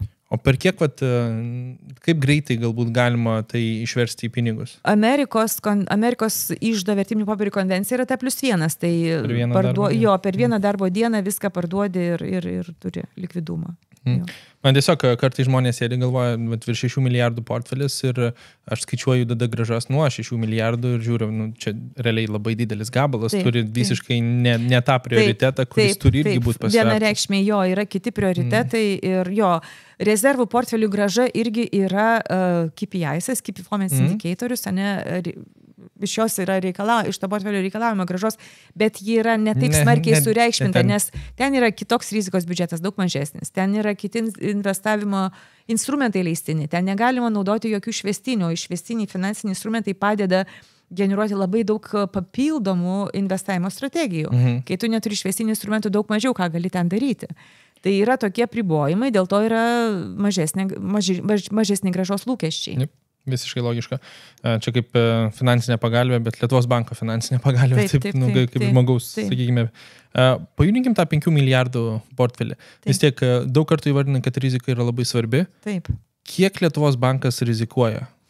Rizikos biudžetas šiuo metu yra 250 milijonų ir mes tokias rizikuojam.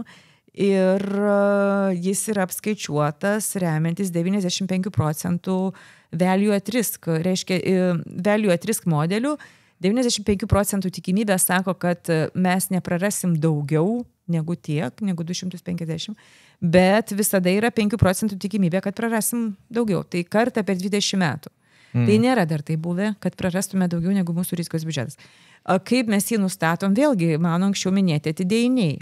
Atidėjiniai apsprendžia, kiek tu gali, kokį rizikos biudžetą tu gali sau leisti. Iki 2012 metų Lietuvos bankas turėjo nulinį rizikos biudžetą ir šiai dienai labai daug centrinių bankų, kurie tebe turi nulinį rizikos biudžetą, sako, negalime niekiek sau leisti prarasti. Absoliučiai, nes tai yra pinigai, kurie mums leidžia savį išsilaikyti, būti politiškai nepriklausomam ir tie kiti dalykai, mano anksčiau minėti. Bet 12 metais, jeigu yra klausytojai, kurie atsimena, turėjom nulinės arba neigiamas palūkanas, tai kai tu labai labai saugiai ir labai labai likvidžiai investuoji, tu užtikrintai gauni minusą. Tai nulinė rizikos tolerancija tau užgarantuotai atneša nuostolį. Tai toksai gavosi toks šizofreninis momentas truputėlį, su kuriuo reikėjo kažką daryti ir tada buvo įvestas rizikos biudžetas, po truputėlį, aišku, mes iki 2,50 atėjom per laiką, tai nebuvo iš karto šuolis nuo 0 iki tiek, tai buvo po truputėlį, žingsnis po žingsnio. Rizikos biudžetas visgi leido mums naujas aktyvų klases, leido mums akcijas, leido kitas rizikingesnės investicijas ir rizikingesnės strategijas, kurios leido uždirbti daugiau negu risk-free, kuris buvo 0 arba minusas. Ir aišku, mes informavom ir visuomenę ir visą laiką yra kartojama, kad visa ta grąža ateina su rizikos biudžetu, kuris sako, kartą per 20 metų gali tai ir nutikti. Tikėkimės, ne? O dabar taip, gal toks biškai random klausimas, bet man vis tiek tendencija atrodo, kad daugiau supranta, tas nulinių palūkanų rizika dar vis egzistuoja. Mes tikėtina su sumažinimais galime matyti vis mažėjančius fiksuotos grąžos pasirinkimus. Tai atsiranda toks paskatinimas ieškoti, susakykime, sąlyginai netiek daug didelę riziką, ieškoti didesnių grąžų. Bet tas dažniausiai visą laiką koreliuoja. Kuo daugiau rizikos galim prisimti, tuo potencialiai didesnė grąža. Tai ar manai, kad ilgesnių laikotarpių tas 250 milijonų, bet čia 5%, jeigu teisingai matau, nuo 5 milijardų to portfelio, tai ar tas 5% keisis su ta tendencija ir potencialiai didės? Vėl, ateities nieks nežinom, bet iš tos pusės, kad čia atsiras vis labiau prioritetas pačiam bankui turėti tą tokį didelį investicinį valdymą ir sugebėti generuoti vis daugiau ir daugiau pinigų, ar vis dėlto vis tiek prioritetas bus visą laiką kuo mažesnė rizika ir tas dabartinis gali būti, kad ir bus tas, kur mes sėdėsim. Jo, čia sunku pasakyti, bet savaime didinti rizikos biudžetą niekada nebuvo tikslas. Tai tas rizikos biudžeto didinimas, jisai gali ateiti tik tai su kažkokiai, kaip side efektas, ne? Kai tu ateini su kažkokiais pasiūlymais eiti į naują geografinį regioną, ne? Eiti kažkokį naują finansinį instrumentą. Besivystančias rinkas, kaip girdžiu, neina dar kol kas. Tai tokio apetito kol kas nėra, nes rizikos premijos ten nėra didelės. Ir apskritai šiuo metu, kas vyksta rinkoje, sakykime, akcijos rizikos premija yra jau dabar beveik nulinė.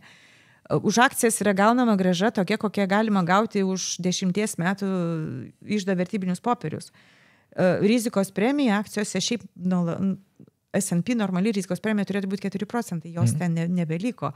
Akcijos yra iš tikrųjų labai pervertintos, jos labai pabrangė ir už papildomą rizikavimą akcijose investuotojai nebėra kompensuojami taip, kaip jie buvo istoriškai kompensuojami. Tai vienas dalykas. Kitas dalykas yra kredito premijos. Jos yra taip smarkiai susitraukusios. Reiškia, jeigu tu parduodi vyriausybės vertybinius popierius ir perki įmonių obligacijas, ne, tai tu pasiemi kredito premiją.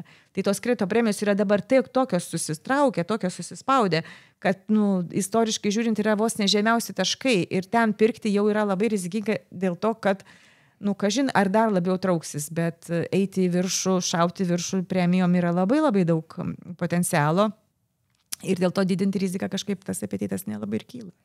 Tai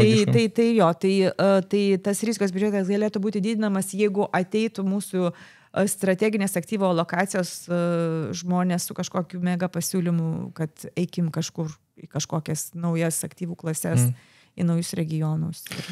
Ir aš teisingai girdžiu, kad strategijos tokios, sakykime, tas 3 metų fokusas vis tiek kiekvienais metais peržiūrimas, ir gaunas tas prisideda kaip ir metai peržiūrimi tie du, kurie dabartiniai ir toks ir keliauja. 3 metų slenkanti grąža. O vis tiek portfeliai turi savo tos pagrindinius ir čia tas pagrindinis būgno mušimas atkeliauja, kaip tas, kaip čia šiaurinė žvaigždė, kurią mes taikom bendrai paėmus. Pajūrinkim truputį galbūt tą edukacijos pusę per pačių žmonių prizmę.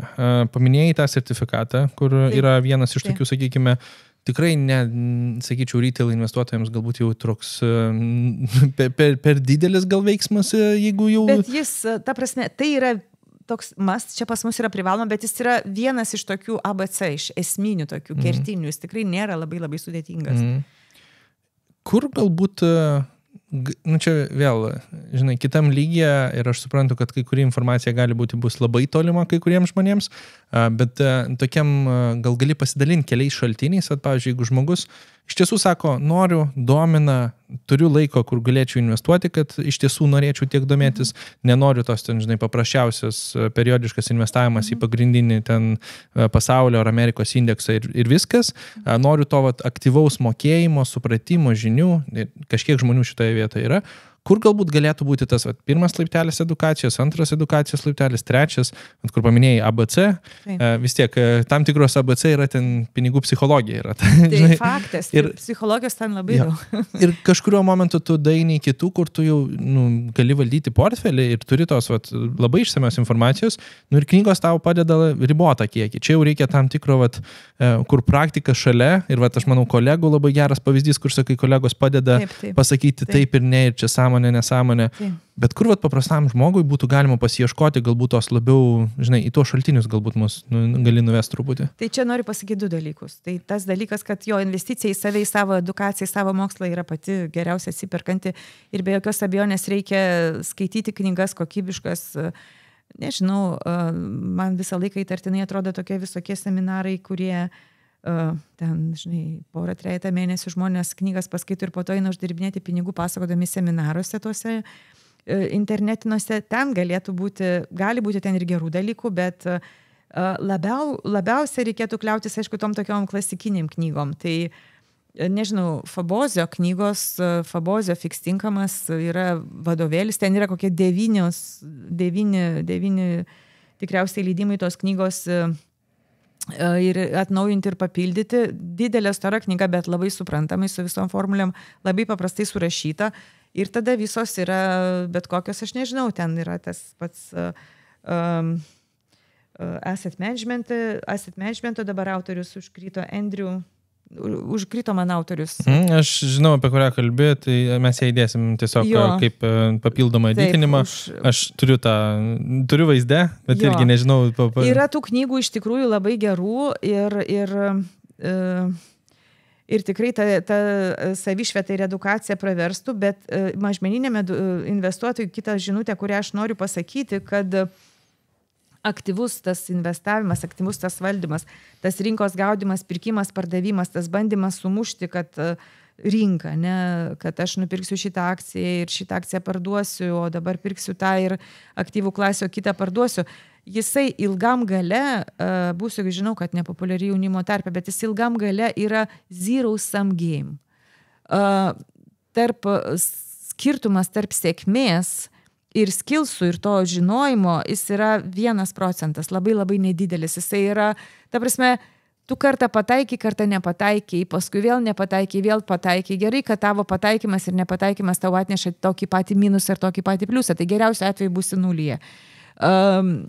Reikia įvertinti prekybinius kaštus, bidas oferis, už kiek tu parduodi, už kiek tu perki. Čia yra visą laiką tau skausmingas dalykas, nereikia vertinti mokesčius, kiekvieną kartą, kai tu pasimsi pelną, tu mokesčius mokė. Tai visi šitie dalykai veda prie to, kad tiesiog nupirkite ETF-us 4, 3, 5 ir užmirškite savo investicinį portfelį. Ir sisteminės taisyklės, gaunat atlyginimą, kažkoks procentas pinigų eina į tą portfelį, į tuos ETF-us ir kartą per mėnesį, nesvarbu, kurioje vietoje yra rinka. Nesvarbu. Nes nupirksi brangiai, nupirksi pigiai, bet tikriausiai 10 metų atgal pažiūrėjęs pamatysi, kad nupirkai labai gerai. Aš čia kaip tik norėjau ir užkabinti, nes paminėjai, žinai, akcijos yra labai brangios, ta investicinė grąža, rizikos tas premium kaip ir neegzistuojantis. Jisai dabar jo. Jo, bet čia labiau galbūt tiems periodiniams ilgalaikiams investuotojams tai dažniausiai turėtų būti, vėl, galbūt jeigu turiu 100 000 ir dabar ką tik pradėjau investavimo kelionę, nekišu viso 100 000 momentaliai, bet tai yra tas toks periodiškumas ir jeigu tavo horizontas yra 20 metų plus, kartais netgi iš karto sudėjus ir palikus ten ilgam laikotarpiu į tą strategiją, dar vis bus efektyviau negu bandyti eiti, sakykime, tą aktyviai uždirbti daugiau ir bandyti pataikyti į tuos laikus. Viena labai labai svarbi žinutė, kurią irgi noriu pasidalinti pradedantiesiems arba kurie jau yra investuotojai, kažkiek pažengę. Kas yra labai labai svarbu? Akcijos šiuo metu iš tikrųjų yra perkainotos. Mes tai girdim, nežinau, 2 metus tikriausiai. lyginant su .com price earnings ratio yra vis dar žemiau negu .com aplinkoj, atrodytų, kad dabartinis tas bull marketas, jisai yra dar per mažas ir per trumpas. Jisai galėtų dar tęstis laikė ir dar galėtų kainos labiau paaugti. Jeigu mes einam istoriją ir žiūrim tuos visus bull marketus, kurie buvo istoriškai, jie tęsiasi apie 20 metų, apie 30 metų, ne? Tai šitas bull marketas dar tiek nesitęsia. Ir tai teikia vilties, kad jisai tęsis. Niekas nežino ateities ir istorija nebūtinai tau sako, kad ateityje bus tas pats. Todėl mano patarimas tikrai niekada neinvestuoti visko. Visada turėti kešo. Kas atsitinka sėkmingiems ir kas neatsitinka ir kas niekada nepavyksta tiem, kurie labai savim pasitikė. Jeigu tu investuoji visą kešą ir staiga atėjo krizė, o niekas nežino, kas gali būti trigeris krizės, ne, tu esi priverstas parduoti savo pozicijas. Bet kai tu turi kešo, tu tada gali užsipirkti pigiai. Todėl labai yra svarbu turėti likvidžių pinigų, kurie bus tau iš karto suteiks galimybę užsipirkti krizės metu. Krizė suteikia galimybės. Dabar užkabinant šitą, iš tiesų turėjome į kešą kaip grinuosius, tai banko sąskaitoje, taip. Ar labiau tas likvidumo, kaip pavyzdys, žinai, vėl iki obligacijų, taip tiesiogiai gal sunkiau, bet kažkas, kas gali generuoti, sakykime, labai mažas grąžas, bet iš karto atsiimti. Tai mažmeniniam investuotojui Amerikos iždo vertybiniai popieriai niekada nebus įdomus, nes jie labai yra saugus, likvidus ir dėl to jų grąža labai maža, bet jie yra maksimaliai likvidus. Yep. Tai pinigai banke uždirbs daugiau negu Amerikos iždo vertybiniai popieriai. Pinigai banke priklauso nuo pinigų sumos, yra apdrausti. Tai kredito rizika yra suvaldyta mažmeninio investuotojo atveju. Ne? Didmeniniam taip nėra. Didmeniniam indėlis yra, didmeniniam investuotojui indėlis yra pati paskutinė investicija dėl to, kad jinai turi labai didelę kredito riziką. Ir Lietuvos bankas indėlių iš vis nesudarinėja. Bet mažmeninio investuotojo atvejis yra kitoks, indėliai yra apdrausti ir jie duoda didesnę grąžą negu kad, sakykime, likvidžiausia investicija iždo, Amerikos iždo vertybiniai popieriai. Dėl to jie yra visai patrauklus. Kita žaidimo aikštelė, kai kitokiom sumom žaidė visiškai ten tie įrankiai. Taip, ir turi apsaugas. Pagilinkim truputį tą pandemijos ir karo laikotarpį. Ar labai pasikeitė rizikos suvokimas? Ir vėl teko 2000-ųjų tą .com pragyventi irgi finansų rinkoje, 8-ųjų nekilnojamo visą. Pandemija turėjo tokį irgi labai specifinis, vėl turėjom 12-18 ten tokius turbulencijas irgi, visą laiką kažkas vyksta. Taip. Bet 20-ais turėjom tą tokį, tą Black Swaną iš tiesų, kur nieks neturėjom jokio pavyzdžio, pasaulinė pandemija, kažkas visiškai naujo ir sukrėtė daug finansų rinkų, kai kurie verslai visiškai iškeliavo, turėjom tą nežmonišką pinigų spausdinimą. Ar kažkas pasikeitė iš rizikos valdymo? Ar kaip tik sudėliota ta struktūra dabar, kurią turit, jau yra antiek veikianti, kad, taip sakant, tai pasitvirtinot, kad, taip sakant, neperšinamų liemenė veikia ir tiesiog važiuoja toliau. Tai antras variantas, taip ir yra. Rizikos, reiškia, tas sudėliojimas, jisai tas strateginis aktyvių alokacija, jinai tai ir reiškia, kad tau nesvarbu, kur yra rinka. Tu nereaguoji, tu sudėlioji savo riziką, sudėlioji rizikos faktorius, va tame ir yra tie rizikos faktoriai. Pagal volatiličius susvertos tavo investicijos ir tie volatiličiai tau ta prasme, tai yra tavo apsauga. Tu į tai nereaguoji. Strateginis indeksas yra stabilus. Krizių visais atvejais, visokiais ten kataklizmais kažkokiais, jisai nesikeičia. Yra metai ir mes ten ir esame. Dabar kalbėdama apie tai, galvoju apie karą Ukrainoje, kai mes strateginį indeksą keitėm. Bet keitėm dėl labai paprastos priežasties, mes turėjom investicijas Kinijoje, prasidėjo karas Ukrainoje ir mes investicijas Kinijoje nutraukėm, mes išėjom iš Kinijos. Bet tai buvo ne dėl kokios nors rizikos, tai buvo dėl politinių dalykų. Ir čia reikia suprasti, kad išėjimas iš Kinijos tai nėra per vieną dieną ten pardavau viską. Tai sąskaitos užsidarimas, kaip ir nueiti į Kiniją labai sudėtinga ir laikė labai įsitempę taip pat ir išeiti, bet investicijų ten nebeliko. Tai investicijos ten pakankamai likvidžios ir mes, dabar nepasakysiu tiksliai per kiek laiko, bet mes investicijas ten pabaigėm. Tai nebuvo be jokios abejonės T+1, bet investicijas mes ten pabaigėm. Tai buvo atvejis, kai mes strateginį indeksą turėjom peržiūrėti. O šiaip iš esmės tai nei COVID, nei .com, nei krizės atvejais strateginiai indeksai peržiūrėti nebuvo. Taktiniam lygmenį, nes strateginio indekso pagrindinis uždavinys yra išdėlioti riziką. Tai yra rizikos diversifikacija, maksimizuoti rizikos diversifikaciją. O taktiniam lygmenį ir aktyviam lygmenį, realiam lygmenį žinoma, kad keiti pozicijas ir bandai apsisaugoti, ir bandai strategijas keiti. Taip, ten yra daug judėjimo. Užkabinam truputį tas žaliasias investicijas per infliacijos prizmę, nes vis tiek tas gal truputį labiau, sakyčiau, naujaviškesnis, jeigu žiūrim vis tiek į 20-mečio, 30-mečio laikotarpį. Užkabinam skaitmeninį turtą, kripto visas valiutas irgi iš tos truputį gal įdomesnės pusės. Įdomu, kaip, ar keičiasi kažkiek strategijos Lietuvos banko pusėje, kai atsiranda naujos tos galimybės? Ar jūs kažkur, taip sakant, dedat į vėl besivystančių rinkų, kaip pavyzdys, dar nedajat, bet ar šitas yra kažkas, kur jūs apskritai iš to tokio pulso palaikymo žiūrit kaip į rinką, kaip į tą irgi edukacijos galbūt šaltinį? Spėju, kad idėjų investavimo ten prisiunčia analitikai kiekvieną dieną po ten ne vieną ir ne 2 e-mailus, bet apskritai ar tai yra kažkas kaip filtras edukacijos, kuris atkeliauja, ar tai yra toks neįdomu, net nežiūrim, kaip šitą vietą? Jo, tai yra įdomu ir žiūrim ir tikrai investuojam ir turim pokyčių. Ta prasme, lengviausias tai aišku padaryti akcijose, tas žalumas įmonėse, jis yra daug labiau apčiuopiamas, ar įmonės veikla yra žalia ar nežalia. Ir dėl to akcijose tai buvo lengviausias uždavinys, mes į akcijas investuojam per ETF-us. Tie patys ETF-ai, kaip ir minėjau pradžioje, yra visiems įmanomiem investavimo instrumentam ir strategijom, kam tik tai nori, tame tarp ir žalumui. Tai mes mūsų akcijų ETF-ai yra žali. Ir jie seka Paryžiaus susitarimą įgyvendinantį indeksą. Paryžiaus susitarimas yra, kad 2050 metais, reiškia, CO2 emisija turėtų būti nulinė. Tai Paryžiaus susitarimo indeksas, jisai tiesiog eliminuoja visą energetinį sektorių. Tai akivaizdu, kad energetinio sektoriaus eliminavimas labai neigiamai atsiliepia grąžai. Tai vėlgi, kalbant apie tai, kad Lietuvos bankas ten mažai uždirba, kai tu dar turi vykdyti ir žalumo, ir tvarumo principą. O tvarumas yra... Toks graža, tvarumas toks... Šitie visi 4 principai, saugumas, likvidumas, pelningumas ir žalumas, jie visi vienas kitam prieštarauja. Bet metų gale klausia, kiek uždirba ir sako nedaug. Tai va. Turi balansuoti ant tos tokios... Taip, turi surasti labai protingą balansą tarp visų šitų principų.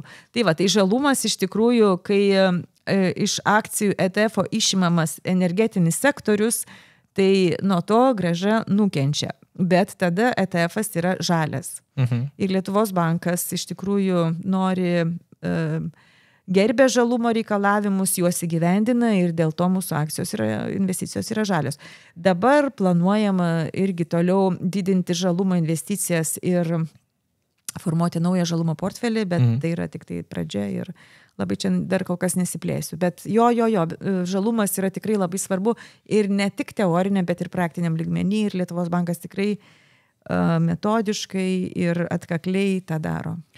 O jeigu judant prie tų papildomų alternatyvių investicijų, pajudinkim skaitmeninį turtą, ar čia yra kažkas, kur laikot pulsą, ar taip sakant, tai yra lošimo aparatas?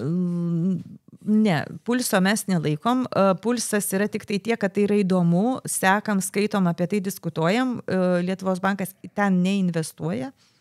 Ir tai yra tokie dalykai, kad nėra labai paprasta su to kripto turtu suprasti, kas ten vyksta, dėl to, kad tai yra visiškai nauja aktyvų klasė. Ji vertės nekaupia, bet ji labai yra smarkiai judanti. Ta prasme, jos rizikos faktorius yra labai didelis. Jos kainos volatilitis yra nežmoniškai didelis. Ir ar jis galėtų prisidėti kaip nors prie rezervų valdymo, šitame etape aš tikrai nemanau. Nu, čia kaip visą laiką su naujom turto klasėm, bet kai pasižiūrė, auksasgi buvo toj pačioje vietoje kažkada kaip alternatyva. Tie patys ETF-ai, man rodos, buvo nupiešti kaip alternatyvi investicija, kol neužėmė pakankamai vietos, bet pakankamai vietos pasaulio užėmė, tampitas stabilesnis turtas ir tada jau irgi kitaip žiūri žmonės. Bet tikrai logiška. Gerai, paskutinis klausimas, galbūt žmonės, tie, kurie žiūri iki čia, pradinėms jau papasakoju kelias knygas, į ką reikėtų atsižvelgti. Jeigu aš pirmą kartą išgirdau, ir vėl labai keista būtų, jeigu šitame kanale pirmą kartą išgirdo apie investavimą, bet girdėjo, kad pinigai gali dirbti, taip sakant, bendrai paėmus, ir jie turėtų. Ir čia, kur galėtum pasakyti, yra pirmas tas žingsnis žmogui, iš tiesų žengiančiam į tą finansų pasaulį, nes yra daug problemų, kurias irgi turime su to finansų pasauliu ir kur žmonės iššoka, sakykime, tas pats paprastas pavyzdys, į aukščiausias rizikas net nesužinojo, kad tai yra rizikinga ir tada sako, visa tai yra skemas, viskas daugiau neinvestuosiu. Ir čia tikriausiai mano didžiausia atrodo problema, kur aš labiausiai noriu žmonių truputį sustabdyti ir sakyti, žiūrėk, pabandom kažką galbūt, kas įsitikinam, kad veikia, kad tikrai liksi tam investavimo pasaulyje, tai kaip galbūt tas pirmas žingsnis, kaip jis turėtų būti teisingai. Ar čia, žinai, specifinė knyga, kad mąstyseną galbūt truputį pajudinti, ar čia specifiniai, sakykime, praktiniai tie maži žingsniai, kad išmokti mažom sumom, į kur maždaug pajudintum tą pirmą žmogų? Čia toksai palyginimas dabar į galvą šovė, kiek tu daug beskaitytum apie dviratį, vis tiek neišmoksi su juo važiuoti. Labai gera metafora. Tai reikia, aišku, skaityti knygas ir savišvietą užsiminėti, faktas. Bet reikia ir pačiam bandyti tai gyvendinti. Pradėti, vėlgi sakau, mažmeninis investuotojas. Man labai patinka frazės, kuris sako, kad investavimas sukaupia santaupas, ne santaupas sukuria investavimą. Tai tu po truputėlį, nuo atlyginimo, po truputį, metodiškai kaupi ir pradedi nuo to, ką supranti. Indėlius supranti puiku, einam į indėlius. Indėliai yra visai geras instrumentas mažmeniniam investuotojui. Tai gali būti kaupiamieji indėliai, kurie nepraranda palūkanų, mažos palūkanos, bet tu jų neprarandi, pasiemi bet kada pinigus. Tai gali būti terminuoti indėliai, kurie jau yra sudėtinga su jų likvidumu. Susikaupiai kokius nors 70 atlyginimų portfelį po truputėlį per laiką, pradedi investuoti į nusiperki ETF-ą tą patį, nusiperki obligacijų ETF-ą, nusiperki akcijų ETF-ą. Reikia portfelį diversifikuoti, dėl to vienas ETF-as yra negerai. Tai va, ir kaip ir minėjau, visą laiką turi tą kešą, vadinamą tą pinigų kažkokį tai likutį. Jeigu rinka nukrenta, tu nuperki daugiau, nes laike vis tiek tai bus labai labai gera investicija, labai labai gera kaina nupirkta. Na va, ir po truputėlį tą portfelį raugini. Ir tikrai nereikia sėdėti rinkoje ir nereikia tikrai saugoti kiekvienos dienos pokytį, kiek nukrito ta kaina, kiek pakyla ir ką dabar man daryti ir panikuoti. Čia dabar praradau, ar čia dabar uždirbau, džiaugtis, nes tai niekur neveda, tai tiesiog apsisunkini savo gyvenimą ir tai tikrai niekam nepadeda. Na va, ir metodiškai kas mėnesį po truputėlį ir keli 3-4 ETF-ai likvidžių pinigų ir knygos niekada jos nepamaišo ir skaitai apie tas pačias akcijas, skaitai apie tas pačias obligacijas, ABC, ko skiriasi kuponas, ko skiriasi grąža. Labai įdomus dalykai, sakau, kai karts nuo karto tenka atsidaryti internetinius kažkokius tai pamastymus, žmonės sako obligacijos yra fiksuoto pajamingumo instrumentas. Tai yra toksai pasimetęs vertime toksai dalykas, fiksuoto pajamingumo. Obligacijos turi kuponą, kuris yra fiksuotas ir tai yra fiksuoto kupono. Yra grąža ir pajamingumas. Nei grąža, nei pajamingumas nėra fiksuotas. Grąža yra daiktas, kurį tu gauni, kai obligaciją parduodi. Pajamingumas, bet kada parduodi. Pajamingumas yra daiktas, kurį tu gauni, jeigu obligaciją išlaikai iki galo. Ir su ta sąlyga, jeigu kiekvieną kuponą reinvestuoji už tą patį pajamingumą. Kitaip tariant, neįgyvendinama sąlyga. Niekada taip nepavyks. Tai pajamingumas nėra fiksuotas, bet vertimas yra fiksuotas pajamingumas. Tai dėl to jis yra, jeigu tu nieko nežinai apie obligacijas, tau gali tas instrumentas atrodyti kažkoks keistas, nes fiksuoto pajamingumo tu galvoji, kad tikrai aš užtikrintai taip ir gausiu. Tai ne. Tu fiksuotai gausi atkarpas. Yeah. Ir yra tai tokie dalykai, kuriuos tiesiog reikia jais domėtis, skaityti, su tuo skaitimu ir domėjimuose ateis didesnis supratimas ir tu galbūt tada savo portfelį diversifikuosi į kitus ETF-us, bet pradžioj nereikia niekom, nes dabar taip viskas yra paduota ir taip viskas yra... Lyginant su kas prieš 20 metų. Jo. Nu, ta prasme, nieko labai net nereikia. Labai didelių pastangų. Super. Tai ačiū Rasa, kad sutikai atkeliauti, pabendrauti. Labai smagu, aš turėčiau tą pokalbį dar, 2 valandas, bet nesinori irgi užimti labai daug laiko. Tai ačiū labai miela, kad pakvietėt ir labai malonu. Super. Vėl paliksiu kontaktus. Mačiau, kad LinkedIn'e labai aktyviai, taip sakant, rašai daug informacijos. Tai tikrai, jeigu nuspręsit, kad domina įžvalgos iš Rasos, tai paliksim, užsukit, pasižvalgykit. O aš manau, dar pakviesiu už metų pasižiūrėti, kaip sekasi toliau, nes visą laiką ta diskusija atveria naujų, taip sakant, edukacijos šaltinių. Tai ačiū tau. Ačiū, geros dienos.